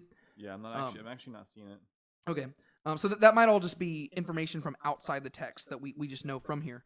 But really the first timestamp that we get, it actually shows up in Exodus chapter 12. And this is just a few days before the Passover. And it just says, like, basically God says that this month will be the first month for you going forward. So basically the Exodus event kicks off a new calendar for them.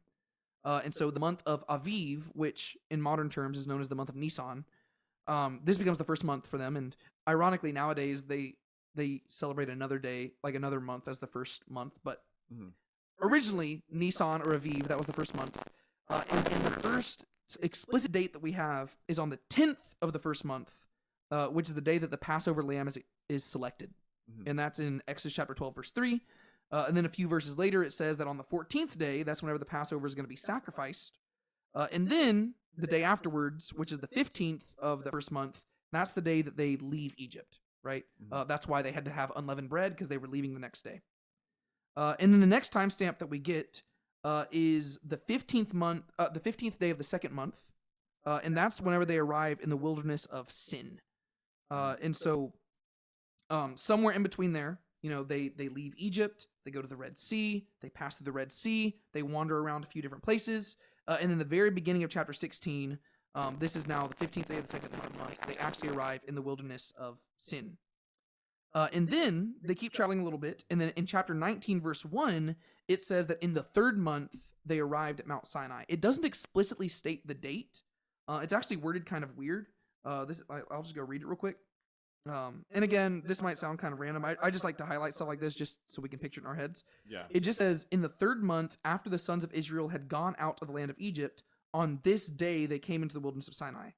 So it says, in the third month, they arrived on this day, but it doesn't say what day of the third month. And so we could speculate that it's the first day of the third month, but it doesn't necessarily say that. And so sometime in the third month, they arrive at Mount Sinai, and then God says that on the third day, he will descend on Mount Sinai. Because remember, he tells them that they need to prepare for 3 days for him to descend. Yeah.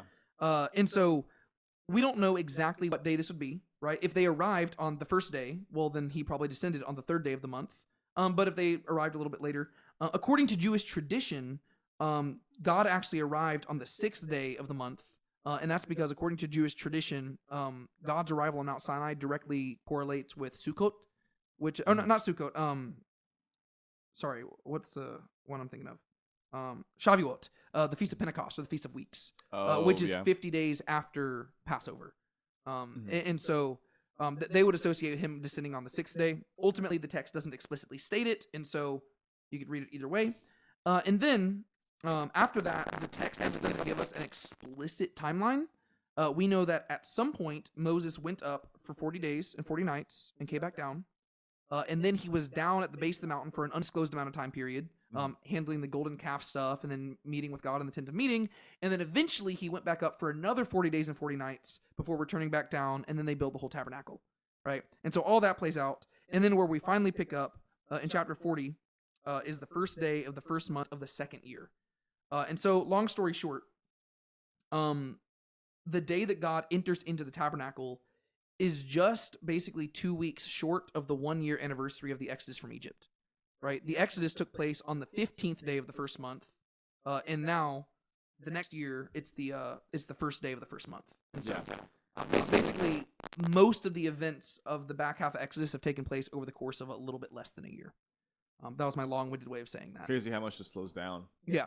Well, yeah, especially because Genesis covers thousands of years, or even like it's almost like the whole text is just slowing down significantly because Genesis 1 through 11 covers thousands of years, and then Genesis 12 through 50 covers like a few hundred years, and then Exodus 1 also covers a few hundred years, and then Exodus chapters 2 through 4 cover like 80 years, and then Exodus chapters like 5 through 40 cover like 1 year, and then Leviticus is just all like during like just a very short amount of time where God's just giving these commands, and then Numbers is also that like. It all of a sudden is going to jump back to like 40 years. But like the text is very like, it is slowing down and really focusing on really this moment right here to where the way the Exodus is going to end is that Moses cannot enter into the tabernacle anymore or in the tent of meeting. And then you get to Leviticus where it's like, okay, well, here's how you enter into the presence of God, which then leads to Numbers. And so it's like the Torah itself is slowing down to really focus on this moment that God arrived to dwell with man. It's almost like it's important. And so I just thought that was worth highlighting just for the sake of mentioning it, just so that we have an idea of the timeline. Is there anything else that you want to highlight in regards to chapter 40 before we just hop into our little Exodus retrospective, looking at the book as a whole? I don't think so. Okay, cool. Like I said, I love the ending here. I think it is such a big moment. Yeah. But in order to truly understand that, we have to really talk about the book as a whole and why this is a satisfying conclusion. And so I'm just going to ask you a series of questions. I don't have specific answers I'm looking for from you. I'm just going to ask your opinion. I've got my opinions, and then we can just talk about them. And so now what we're going to do, we're just talking about the whole book of Exodus as a whole. And so my question to you is, what is the plot of the book of Exodus? And I don't want just like a summary of the whole thing. I'm saying, given how it begins and given how it ends, what would you say the plot of the story is? Yeah. I mean, I would say that, like, it probably would be summarized by the phrase that we've mentioned before, which is the send my people away that they may serve me in the wilderness. And so, if you think about how the book begins, they're in Egypt and they're enslaved, whereas the book ends with they're now serving God in the wilderness and they're enslaved. And so. And again, if you think about like what the book is called, Exodus, it is about, them having this like exchange of slavery to where they are leaving Egypt and everything that Egypt represents and serving God and all that God represents too. I'm not sure how much like more you want me to get into, but you can go into as much as you want. I'm just listening. But I mean that's like the main plot. The main plot, I would say, like it isn't just getting them out of Egypt, though that is like the main driving force behind it. Is like basically it's getting them out of Egypt, and then it's what they do after that, which is to be with God. Yeah, I think that in general, how I'd summarize it is out of Egypt to God. Like that's like the main like driving force of it, because I guess Genesis, like if you contrast it with Genesis, I think that's probably like useful.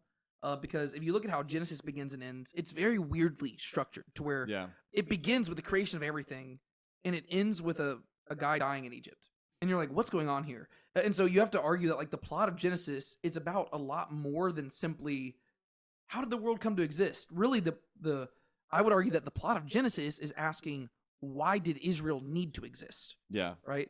And then that's why it ends where it does. Because it's ending in this moment, like it's right before Israel becomes a nation, right? So it's in this moment where God has made these covenants to Abraham, and he is like his family has grown. It is like created 12 like patriarchs of the tribes, but they're not a nation yet, right? Yeah. But it is basically set up all of it. So it's like it's an origin story for the people of Israel.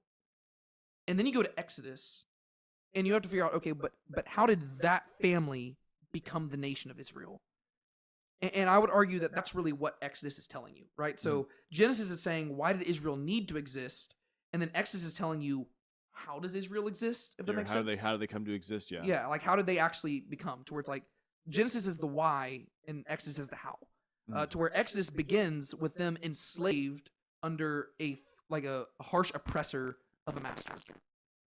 And it ends in the moment that their new king comes to sit on his throne in his palace, right? Because we talked about that, how the way that the instructions frame the tabernacle is that it is not like any other temple, right? The idea is that God is going to be their king. You saw that, like, ironically, the whole structure of the book. You talked about how it's basically structured as send the people out so they may serve me in the wilderness. Chapters 1 through 15 is the send the people out section. Chapters 16 through 40 is the that they may serve me in the wilderness section. And the passage that seams these two sections together is chapter 15, which is the Song of the Sea. Right after they get out of the Red Sea, they sing this song, and the final line of that song is, Yahweh will reign forever and ever. Right? And so they come to this realization, there's no God like Yahweh. The horse and the rider he has thrown into the sea. He is our king. And so God makes this covenant with Israel. He says, okay, if I'm your new king and I'm your new master, here's the rules that you're going to live by. And here's your terms of service. You're going to work 6 days a week. You'll take 1 day off, and I will dwell with you. And so they build a palace for him. And then the moment culminates like with him coming to dwell in their midst, and he takes his throne. And so I think that really the plot of Exodus really is, it's how did they become a nation? And a nation is not complete without their king. Yeah. And so the story is like, it begins with them living under another king who is a harsh master. And so God delivers them from that master. He redeems them. He purchases them. And then he becomes their new king. And so the story ends with him taking his throne. I think it's kind of cool. And so next question. I just kind of contrasted Genesis and Exodus and said, like, okay, Genesis is the why Israel needs to exist, and Exodus is the how Israel exists as a nation. Follow-up question to you. How does Exodus continue the story of Genesis? So, Genesis, after the whole, garden stuff, and basically we after Adam and Eve leave the garden, the whole thing going forward is God's trying to bring man back to him. And you fast forward, you get to, the flood, you get to Babel, and the whole thing is like that man on their own, this is what happens. The natural end is they become so evil they have to get destroyed, or they become so prideful they have to get dispersed, which are kind of the same, one and the same. And so that's when God decides to make his own nation, and then they're going to be a holy nation set apart, set up, like, basically so they can't unite with the world in their sinfulness, so that they can be the ones to guide them back to God. And so he starts with a man named Abraham, and in the same way that he draws him out of this pagan group of people, and he kind of has him, like, not dwelling anywhere specific. He's nomadic, and he's kind of staying, like, set apart. And so he is this one man that is being taught how to hear God, and by the end of his story, you can get that to where he is someone who is hearing God properly. And then, it progresses further on, but you have that. But then the progression of that story is, by the time you get to Exodus, you have it's kind of like a progression, but also like a reiteration, to where you now have a group of people that are in this pagan land, this pagan nation, and being there allowed them to grow. But now God needs to take them back out because they can't be united with Egypt and their paganness and their sinfulness. So he needs to now that they're grown, take them out and start distinguishing them, setting them apart, so they can lead the world back to God, or help lead the world back to him. But now he has to redo the whole Abraham treatment, where he has to teach them how to hear him again. And so now this ends with, them, instead of them putting their kid on the altar, their one and only kid on the altar, they're actually building this altar Mhm. to offer sacrifices to him, to where they're actually hearing God now. And so there's this progression from like the single man of Abraham to now the whole Yeah. the single nation of Israel. Um, and they're still in their infancy, but they're learning how to be set apart in the same way that Abraham was being set apart from the nations, because again, they can't be united in mankind's wickedness Yeah. in order to lead them back to God. Yeah. Well, and that ties into what we talked about when we did our Genesis retrospective, how really the story of the patriarchs directly parallels the story of Israel, to where Abraham is this like nomadic guy wandering all around who never really has a firm foundation. And that kind of represents Israel during the Exodus, the wilderness time period, and like the judges and the conquest. And then you have Isaac, who is this picture of like stability, who never leaves the land, right? And that kind of represents like the short-lived like kingdom, the United Kingdom. Yeah. And then you have Jacob, who is just this total mess, who like he like because of his own issues, he ends up being exiled from the land. He eventually returns, and that kind of represents the divided kingdom and the exile and return of the people of Israel. And then you have Joseph, who is kind of this picture of like the Messiah and his messianic kingdom. And so it makes sense that you really do see like the one man Abraham becoming this whole nation. And I even like that you pointed out that it was like you saw Abraham being set apart, now you see Israel being set apart.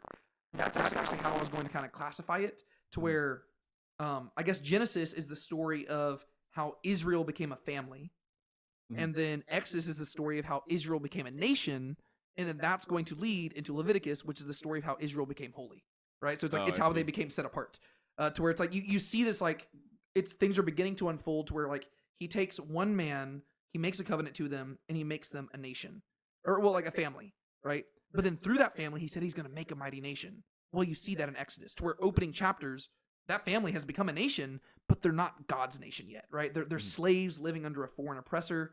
And so he's got to deliver them from there, and he's got to teach them to serve him in the wilderness, right? Not serve him in the land, right? Because they need to serve him for him and for nothing else. And that's why that chapter is so significant whenever Moses says, we don't want the land if you're not going with us, right? Because the idea is that they need to learn to serve him in the wilderness. And that's really going to lead directly into Leviticus and Numbers, because they're going to have a tough time with that. And they're going to struggle to serve him in the wilderness. And that's going to lead into Deuteronomy, where Moses says, here's lessons that hopefully you learned in the wilderness.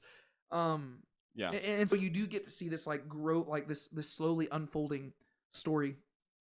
Another question I have for you, I didn't write this one down because I really just thought of it just now, because I mentioned the whole covenant thing. In Genesis, we were introduced to really two main covenants, right? There was the Noahic covenant, and then there was the Abrahamic covenant, both of which were largely unconditional covenants between God and, with the Noahic covenant, it was with all creation, and with the Abrahamic covenant, it was with Abraham and his seed. And in Exodus, we're really only introduced to one covenant, and this is the last covenant that we're going to be introduced to until 2 Samuel, right? So this is the big covenant that really is going to kind of overwhelm a good majority of the Hebrew scriptures. What is the significance, do you think, of like that development right there, to where, because the Mosaic covenant that we see right here with like the law and everything like that, it is different in nature than the Noahic and Abrahamic covenant. What are your thoughts in regards to just the nature of God's agreement here and what he's trying to accomplish there? Yeah, I think again, if you consider the progression of the story and where it's trying to head, again, the whole thing is that God is trying to teach man how to be in like how to be basically like in a willfully proper relationship with him, to where it's not just him taking the reins on everything. There has to be some like participation on man's side. And so it makes sense that earlier on there would be more and more of this like kind of like one-sidedness, to where, you know, when things get really bad, God has to take the reins on it and stuff. But the same way when you raise a kid, as they get more mature, you leave them more freedom to not do whatever they want, but to hopefully apply the things that you've taught them, basically. And so that way the relationship is healthier. And it kind of seems like that's kind of how God's trying to treat Israel, to where earlier on there are these more one-sided covenants, to where it's like, don't worry, I'm going to make sure things don't get too bad. But by the time you get to like Israel, there's this opportunity to where God is giving them the chance to almost prove themselves, to where he's giving them this covenant that it is conditional, but because it's conditional, it gives them the reason to actually like follow through. Whereas, and also if it was unconditional, that wouldn't be much motivation to actually do to actually fulfill the laws and stuff. Well, and it wouldn't serve his purpose very well. Yeah, but the whole thing is that God doesn't just want people that he's forcing to be with him. He wants people who are willing to. That's the whole thing with like the willing contributions for the sanctuary and just giving the craftsmen like the wisdom, the spirit of wisdom, and not just giving them like exact commands on every little thing. He's like trying to almost like wean them off of milk, where he's trying to give them more freedom to do the right thing and the freedom to actually choose God for themselves and not just be forced to. Yeah. Well, it does make sense because Abraham, like he made this unconditional covenant to Abraham where he said, no matter what, I am going to fulfill my purposes through you and your family. So that's unconditional. Mm-hmm. However, even with Abraham was an amazing guy. But God clarified what his goals were for Abraham, right? He said, you and your seed are going to keep the way of Yahweh by doing justice and righteousness. And by and large, Abraham did a great job of that, right? He is like exceptional. He was great at hearing the voice of God. He was like really a paragon of faith. But even then, he messed up.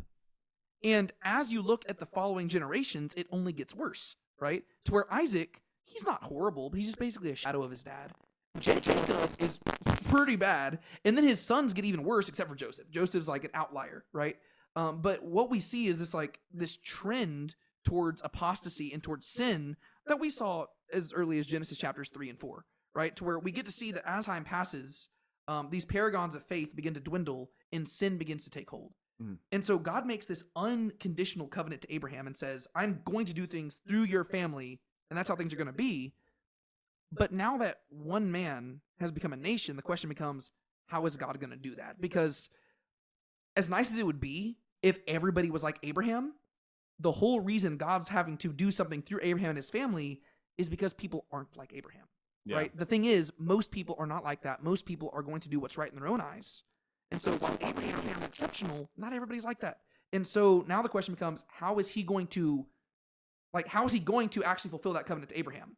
Like, if he wants to help them keep the way of Yahweh and bring the nations to himself, well, now he's got to figure out how to take this nation and whip them into shape so that the other nations can follow him through them. Yeah. And so it's like that's the introduction of this like conditional covenant where he's like, okay, I'm going to be your God and you'll be my people. And that's how things are going to be. But the way I relate to you as your God is going to hinge on the way you relate to me as my people, right? If you obey me, things will go well. If you disobey, things are going to go badly. And that hasn't even been fully spelled out yet. That's going to be more in like Deuteronomy. But he has laid the groundwork for that, right? Where he started giving these like covenantal rules and stuff like that. And I think it makes sense just because it's accounting for the fact that he has made an unconditional covenant. He's going to use them, but all because he's going to use them doesn't mean that they're always going to want to be used. And therefore, he has to give like some guardrails and say, okay, I'm going to help guide you in the right direction. Yeah. Yeah, those are like safeguards. And it's kind of like with like Babel and the flood again. Those are things where like God had to like step in and like do something really drastic. Yeah. But like his intention isn't to do that all the time. Yeah. But like the Noahic and the Abrahamic covenants, they're almost more for like mankind's overall protection, to where it's like that way when things ever get really bad, he will step in and make sure that he doesn't have to like flood the world again. Yeah. And so that's kind of cool. That wasn't a question I had written down. I was just something that as we were talking about it came up in my head. Yeah. All right, next question, and this is going to feel kind of related to the ones I've already asked, but by your best estimation, just now that we've gone through the whole book, like just as a whole, what do you think the purpose of the book of Exodus is? Like, even like not just storyline wise and stuff like that. What is like the unique contribution that this book is making to like what do we get out of this story that's other than just like a really cool story about people being freed from slavery? Yeah. I don't know if this would be the central purpose, but I do think that the book of Exodus, I mean, I guess you could argue that Genesis does this too, but I'm trying to think of how it might be unique, like how this might be unique from Genesis. But to me, Exodus kind of shows, like, it kind of shows that the Israelites need a law and like they need God to guide them.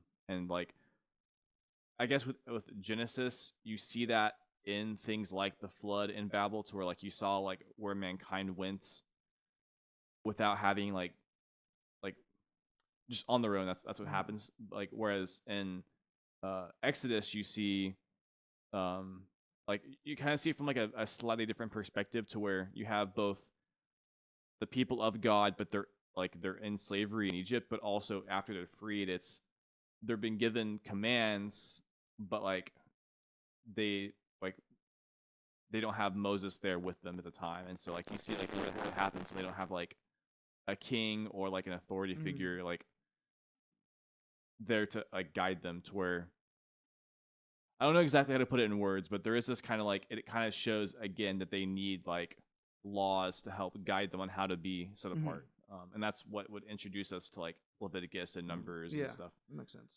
But I don't know if that'd be like the main purpose of the book. The main purpose also, like again, to go back to like showing us how Israel was formed and stuff as well. Like, I guess they're all kind of like tied together, but Yeah, so and again, there's not like a set answer for this, to where I've got like ideas for what I was thinking, and what you're saying is perfectly good too. Where I was kind of landing here, and again, I think a lot of this is me just contrasting Genesis and Exodus and like just looking at how they're different. yeah, Because I mean, obviously you can do this with every book going forward, but I'm trying to treat it as if we only had Genesis and Exodus so far. Genesis, ironically, to me, it's almost like it's trying to discuss like who man really is, right? And God is the main character throughout the story, but the main things we learn about God is by him being contrasted with man throughout Genesis, to where really Genesis, most of the book is just a series of vignettes where you're getting these very deep character studies of all these very different characters and how they relate to God. And God is like the consistent one throughout all of these. And we see like, you know, every single story is telling us something about who God is, but it's all more just like implicit, right? It's like it's implied this is who God is, and what we're really seeing is what man is, right? And we're seeing, okay, man is the type of person who can receive everything and throw it away because he wants to do things his own way. And that's like Genesis 2 and 3. Yeah. And then you just get to see Genesis 4 through 11 is just like this degradation of like humanity chasing after sin, to where things get worse and worse and worse.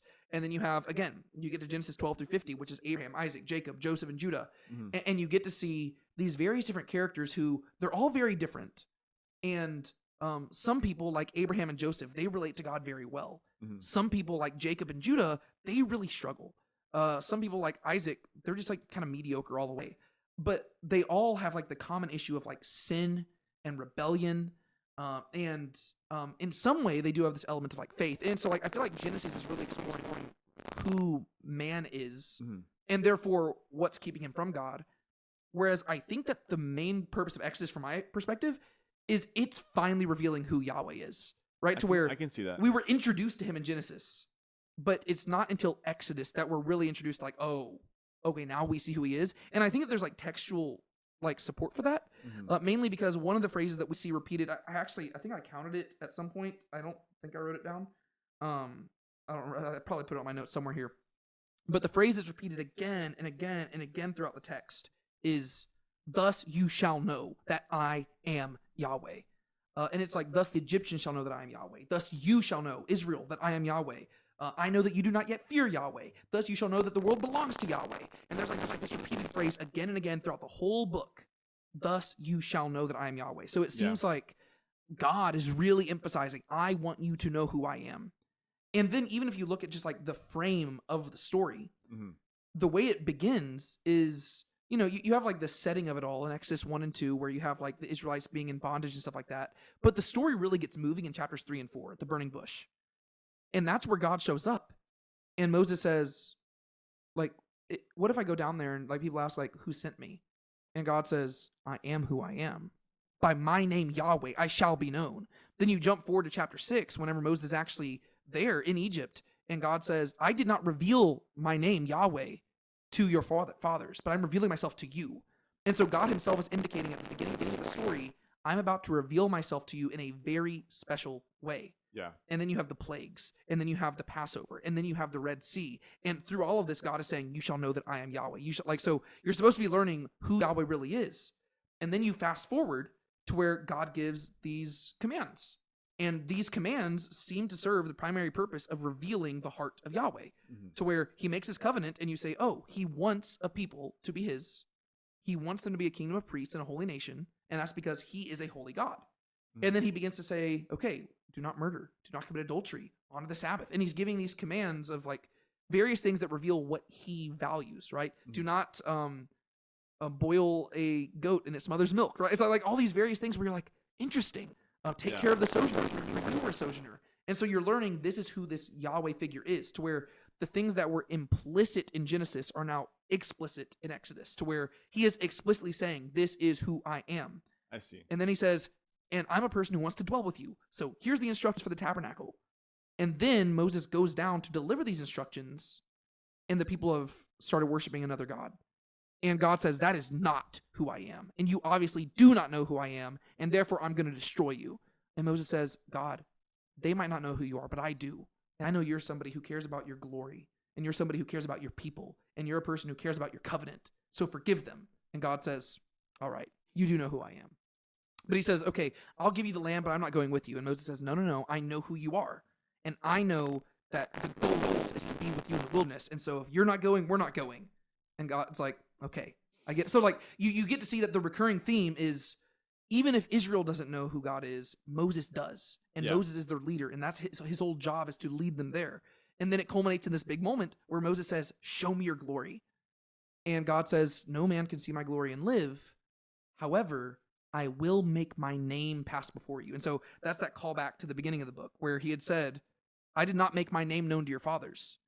And what we get to see here is that his name is so much more than just Yahweh, right? His name's who he is. And so when he passes before Moses, he says, Yahweh, Yahweh, long of nose, abundant in love. And he begins to describe himself. And again, everything that was implicit in Genesis is explicit in Exodus, to where he is saying, I am literally yelling at you, trying to make you know who I am. Yeah. And then he renews the covenant. He comes to dwell with the people. And so like, to me, it seems like the purpose of Exodus, just by and large, is saying, okay, who is this God we were introduced to in Genesis, right? Like, because in Genesis, it was much more like just private, like small scale encounters. Yeah. To where after Genesis 1 through 11, it's very like intimate. It's like God shows up to Abraham and like walks with him outside, and like they're talking on like a hilltop.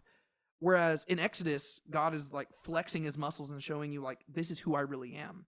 And it's in like a way that we really don't see after that as much. Yeah. To where after, when you go to like Leviticus and Deuteronomy, all of the things that you see there are built on the presupposition that you already know who Yahweh is, right? Like the whole purpose of Leviticus is, how do I enter into God's presence?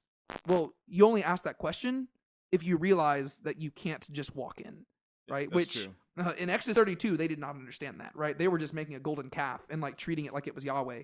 They did not understand that he was that holy. Yeah. And so it seems like everything that follows is like built on the understanding, you know who Yahweh is. And so to me, it seems like Exodus is like one of the primary purposes is like, you shall know that I am Yahweh, if that makes sense. Yeah, that makes a lot of sense actually. And so, but again, there's multiple different purposes to all this. And so I think your answer is good too. It's just, that was like the one that stuck out to me, like in a way that like I hadn't really noticed those connective tissues before. Like even like the whole, him revealing his name at the burning bush, and also him making the name pass before Moses. Like it's like that little connection of just like the name and him saying, you shall know that I am Yahweh. That's just kind of interesting to me. Yeah. And then you also have God's glory descending at like 2 points in the book, to where he descends on Mount Sinai at a distance, and then he descends into Israel's presence. Whereas whenever he descends on Mount Sinai at a distance, they tremble and they move away. Whereas whenever God descends here, they just watch. Yeah. So it's kind of a cool little movement because they have come to know him better. Yeah, that makes sense. All right, next question. And again, these are all kind of closely related. What would you say is the central theme of Exodus? Central theme. I mean, that's a good question, but I mean, I guess on the same note, one of the big themes would be like who God is, who Yahweh is, and what it means to serve Him. And so along with that, it would also be like on the idea of like what it means to be holy, and therefore what it means to be a holy people and a holy God. And so I think that's definitely a big thing. And also just the theme of like something we've talked about before in previous sections is just the whole idea of again going back to like the whole idea of holiness. Like Israel has this tendency to treat God like like as a common God, like as not holy. And so God's having to teach them how to kind of like, again, like walk away from that type of like view of him. And so by like in that sense, taking them out of Egypt is like, it's more than just simply taking them out of a specific land. It's also like out of everything Egypt represents. And like, I don't even know if necessarily say it's all inherently bad things, but I do think in some ways Egypt kind of represents like both. It does represent like sin, but I think also in some ways Egypt just kind of represents like almost like the world like in its highest form, kind of like Babel, to where it's like the idea of being common. Yeah, right? Like just like Egypt is like the greatest empire that the world has at this time, and so like it represents like just like the world, like the epitome of the world, and so like being stuck in Egypt is like being stuck like in the world, and so when they treat Yahweh as basically another like God of Egypt, they're treating him as common and like and not as holy, and so part of the purpose of the Exodus is to make Israel holy, because if they can't remain in Egypt, if they're going to be a holy people, and so they got to be taken out of Egypt, both physically and spiritually as well. Yeah. Well, and I was going to land at the same place. Like, I think that if there was one central theme, it would probably be the holiness of God, which I guess you could argue that's like a central theme of like every book of the Bible. But it seems like especially with Exodus, like again, if you contrast it with Genesis, if Genesis is teaching us who is man and Exodus is teaching us who is God, it seems like the conclusion of Genesis is that man is somebody who is incapable of just doing things right. And the word we would have for that is sin, right? Like man is sinful, right? To where even the Old Testament, like Abraham and Joseph, like that, they're still not perfect. And so there's like this, there's something within man that causes them to just like leave Eden, right? To where like they can literally be handed paradise and they screw it up. And so it seems like Genesis is communicating that man is sinful. And then the question becomes, okay, well, what do you call somebody who's not sinful? Like, what do you like? What is this word for somebody who is entirely unlike man? And that's what Exodus is answering. And it's like, well, it's holy. He's set apart, to where the whole book is just him showing that he is set apart. You contrast the beginning and the end. You got Pharaoh, who is this evil taskmaster. But the thing is, he's just functioning how generally people in power function, right? Like we look at Pharaoh and we're like, I can't believe you would do that. But the thing is, throughout scripture, anytime a human person ends up in power, they end up doing Pharaoh-like things. And so it's not that Pharaoh is incredibly harsh. He's just human. And he's sinful, and therefore he abuses power. You contrast that by God, who he just wants to serve the people, and he wants to love them. And he is like, the laws that he gives them are to serve them and to better them. And he is not asking for anything that benefits himself.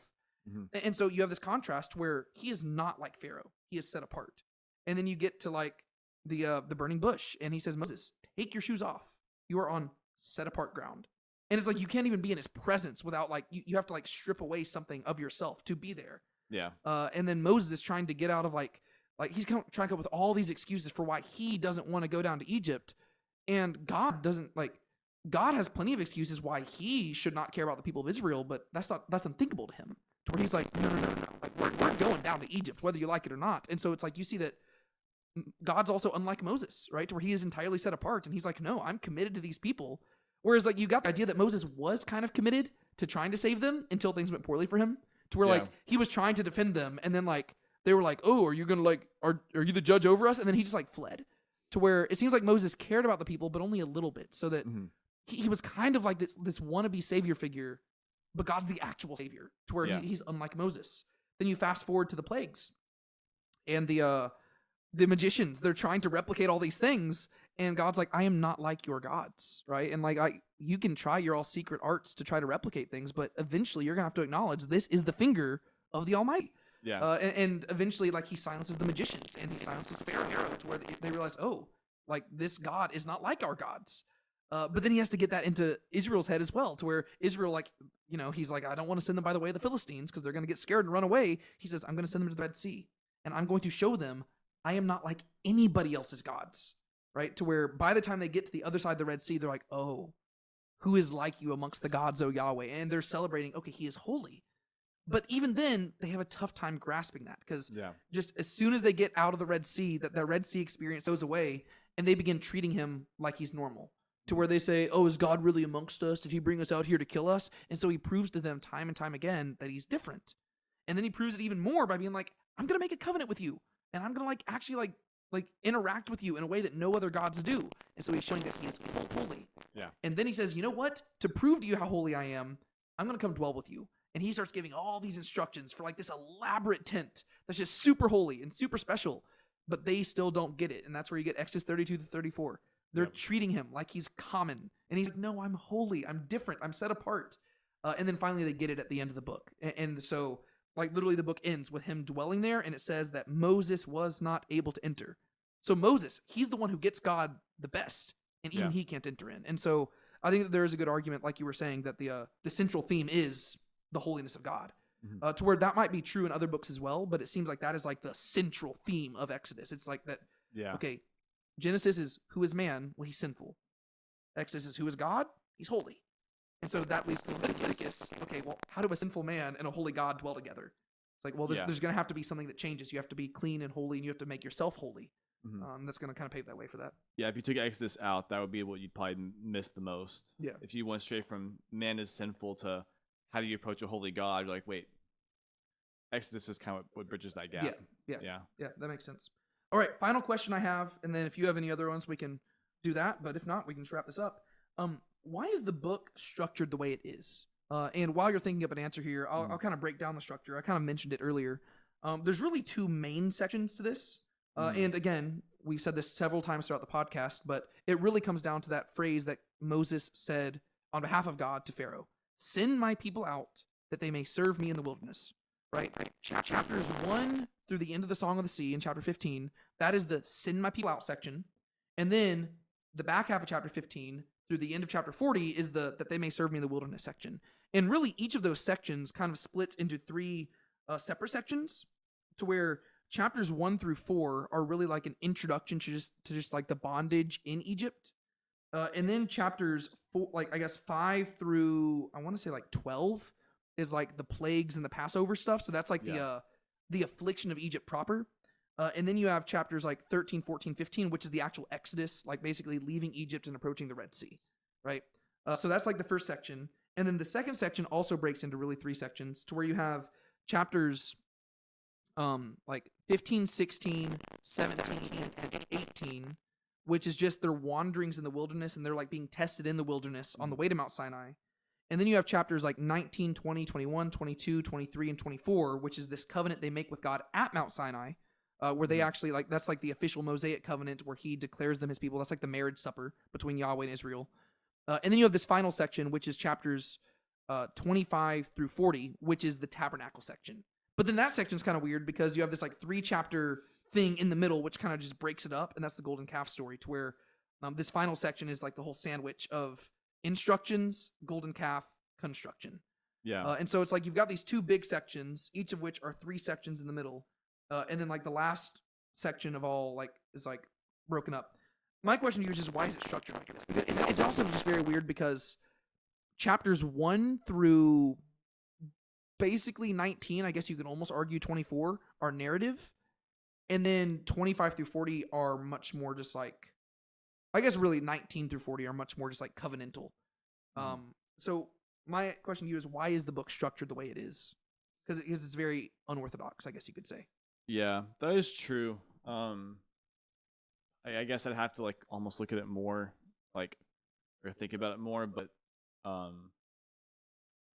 it's like almost more like, I'm trying to think if there's like a series of like different sandwiches within the whole thing, and I don't think I would call it chiastic either. But it is very interesting, like you said. Just this, I don't know. I guess I don't have too much to say about the structure of it, but yeah, and like I said, I don't have like a firm answer that I was looking for. I just didn't know if you had any thoughts. yeah, I'm sure I do if I had like some, like, it'll probably be like something out here, and I'll probably like a spark something in my head. Laying in bed at the middle of the night, being like, "Oh, I figured it out." Yep. I guess one thing I could highlight is, and I mentioned this earlier, that there are these like 2 moments when God's presence like descends, and it really does almost like bisect the book in half, to where, first off, like the book's 40 chapters long, and God descends on Mount Sinai in chapters 19 and 20, right? So like the direct halfway part of the book. And then you have the very end of the book where God descends into the tabernacle. And so you really do have the book being split directly in half, to where you've got this movement out of Egypt to Mount Sinai, and that's the most of the narrative section. Mhm. And then God arrives on Mount Sinai, and then it's almost like the nature of God's relationship with them changes in that moment, so that it's no longer about moving them around. It's about communicating who He is. To where if the whole story is about God making Himself known, well, chapters 1 through 20 is Him making Himself known through His actions, right? So He allows them to go into slavery. He allows them to be fruitful and multiply in slavery. He reaches out to Moses at the burning bush. He sends Moses down. He afflicts Egypt with plagues. He delivers them through the Passover. He parts the Red Seas. He turns bitter water sweet. He gives them bread from heaven. He gives them a quail. He gives them water from the rock. He delivers them from their enemies. To where like chapters 1 through 20 are really God making Himself known through His actions, right? And then He descends on Mount Sinai. And then at that moment, there's a shift to where it's no longer God making Himself known through His actions so much as through His instructions and through His word. That is true. And so now He arrives on Mount Sinai. Well, now He's talking to them because they've seen His actions. And now it's like, okay, well, let me just tell you who I am and what I care about. And so for the back half of the book, now that they're at Mount Sinai and His presence is ascended, the whole point is He doesn't want to stay distant on Mount Sinai. He wants to dwell in their midst. But in order for them to bridge that gap, they need to know more than just simply who He is. They need to appreciate who He is. And they need to appreciate the weight of having somebody like that dwell with them. And so it's like the back half of the book all of a sudden becomes much more instruction oriented, to where He's like, okay, if you want me to come down from the mountain into your presence, there's some things you need to know about me, and we need to make this covenant, and we need to sign this deal, basically. And so that's there's these two movements of at the beginning of the book, God is distant up in heaven, and then He does all the actions to bring them to Mount Sinai. He descends on Mount Sinai, and then He gives these instructions so that He can come dwell with them in the tent. Yeah, I see. don't know if that makes sense. No, that makes sense. Actually, that's now that you say that, that's pretty clear, and that's also almost exactly splits the book in half. Yeah, and that's really, I hadn't really considered it.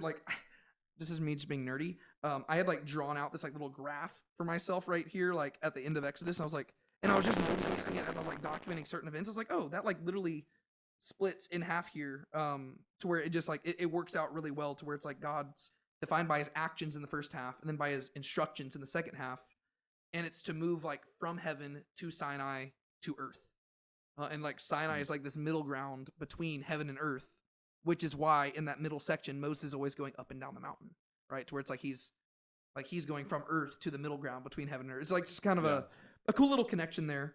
I just think that it's interesting because I can't think of many other books in the Bible that have such a weird structure, to where Genesis is pretty much entirely narrative. There's a few songs in there, but it's mostly narrative. And then Leviticus is mainly instructions. Numbers is going to be very Numbers is just a very weirdly structured book in general. There's a lot of just various different things, to where it does kind of pinball back and forth between narrative and instructions and stuff like that, and censuses and offerings. And then Deuteronomy is pretty straightforward. It's just a sermon, basically.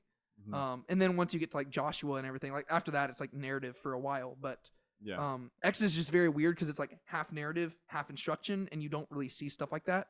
You would almost expect it to be two separate books. Yeah. But it is one book, and so the question is how does the book fit together as one?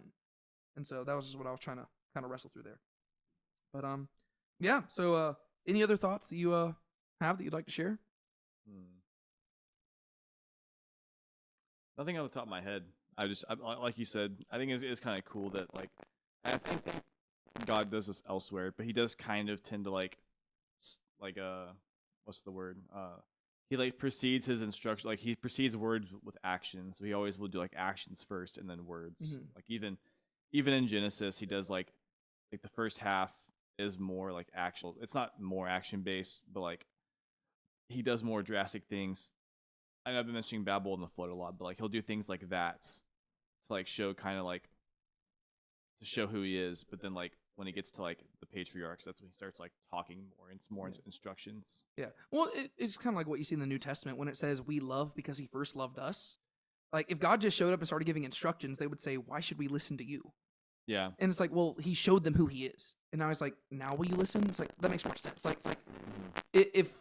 If the apostles randomly started showing up and saying, "Hey guys, this guy named Jesus is going to show up in the future, and you should listen to him," we'd be why? But like instead, Jesus showed up and he showed us who he is first. Yeah. Right. And he lived this life and he laid down his life and he resurrected. He was showing who he is and what he's capable of. And then the apostles are sent to go out and make disciples, you know, to where it's like That's true.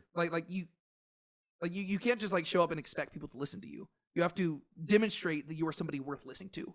And God just, he does that. He doesn't have to though. That's the crazy thing, is that as the creator of the universe, he could just demand blind obedience. It's true. But again, this communicates something about who this God is, that he does take that step to actually make himself known like that. So cool. Well, I guess if we don't have anything else to say, that'll bring our discussion of Exodus to a close. Yeah. Makes me kind of sad, but because I really like Exodus, but I'm also very eager to go into Leviticus. Yeah, I'll say, like, as much as I'd be sad finishing Exodus, I'm probably more excited to now go through Leviticus. Yeah, we're starting to get into the stuff that I've been most excited for the podcast, just because it's the in my own personal study. I've studied Leviticus a million times. That's probably an over-exaggeration, but I've studied it plenty, but I've never really just soaked in every single word, trying to process like what's going on with all these sacrificial systems and stuff like that. So I'm looking forward to that, just because it's a place where I'm probably more ignorant than I'd like to be. And so I'm looking forward to the discussion, because it'll just be fun to explore together, which will be cool. I agree. Sweet. Well, Sean, we've knocked out 2 books of the Bible. Hey. 64 more to go. Yay. Thank you so much for watching this episode of Talking Through the Text. We will see y'all next time, Lord willing, as we continue on into Leviticus, also known as Vayikra. I'm pretty sure that's correct. I might have just totally botched that. But yeah, we're going to be going into Leviticus next week. And until then, my name is David Tate. And I'm Sean Powell. And this has been Talking Through the Text. We will see y'all later. Bye. Thanks for listening to Talking Through the Text. If you enjoyed this episode and want more like it, be sure to subscribe and share it with someone who might enjoy it too. Stay tuned for more episodes coming your way. Until next time, keep talking through the text.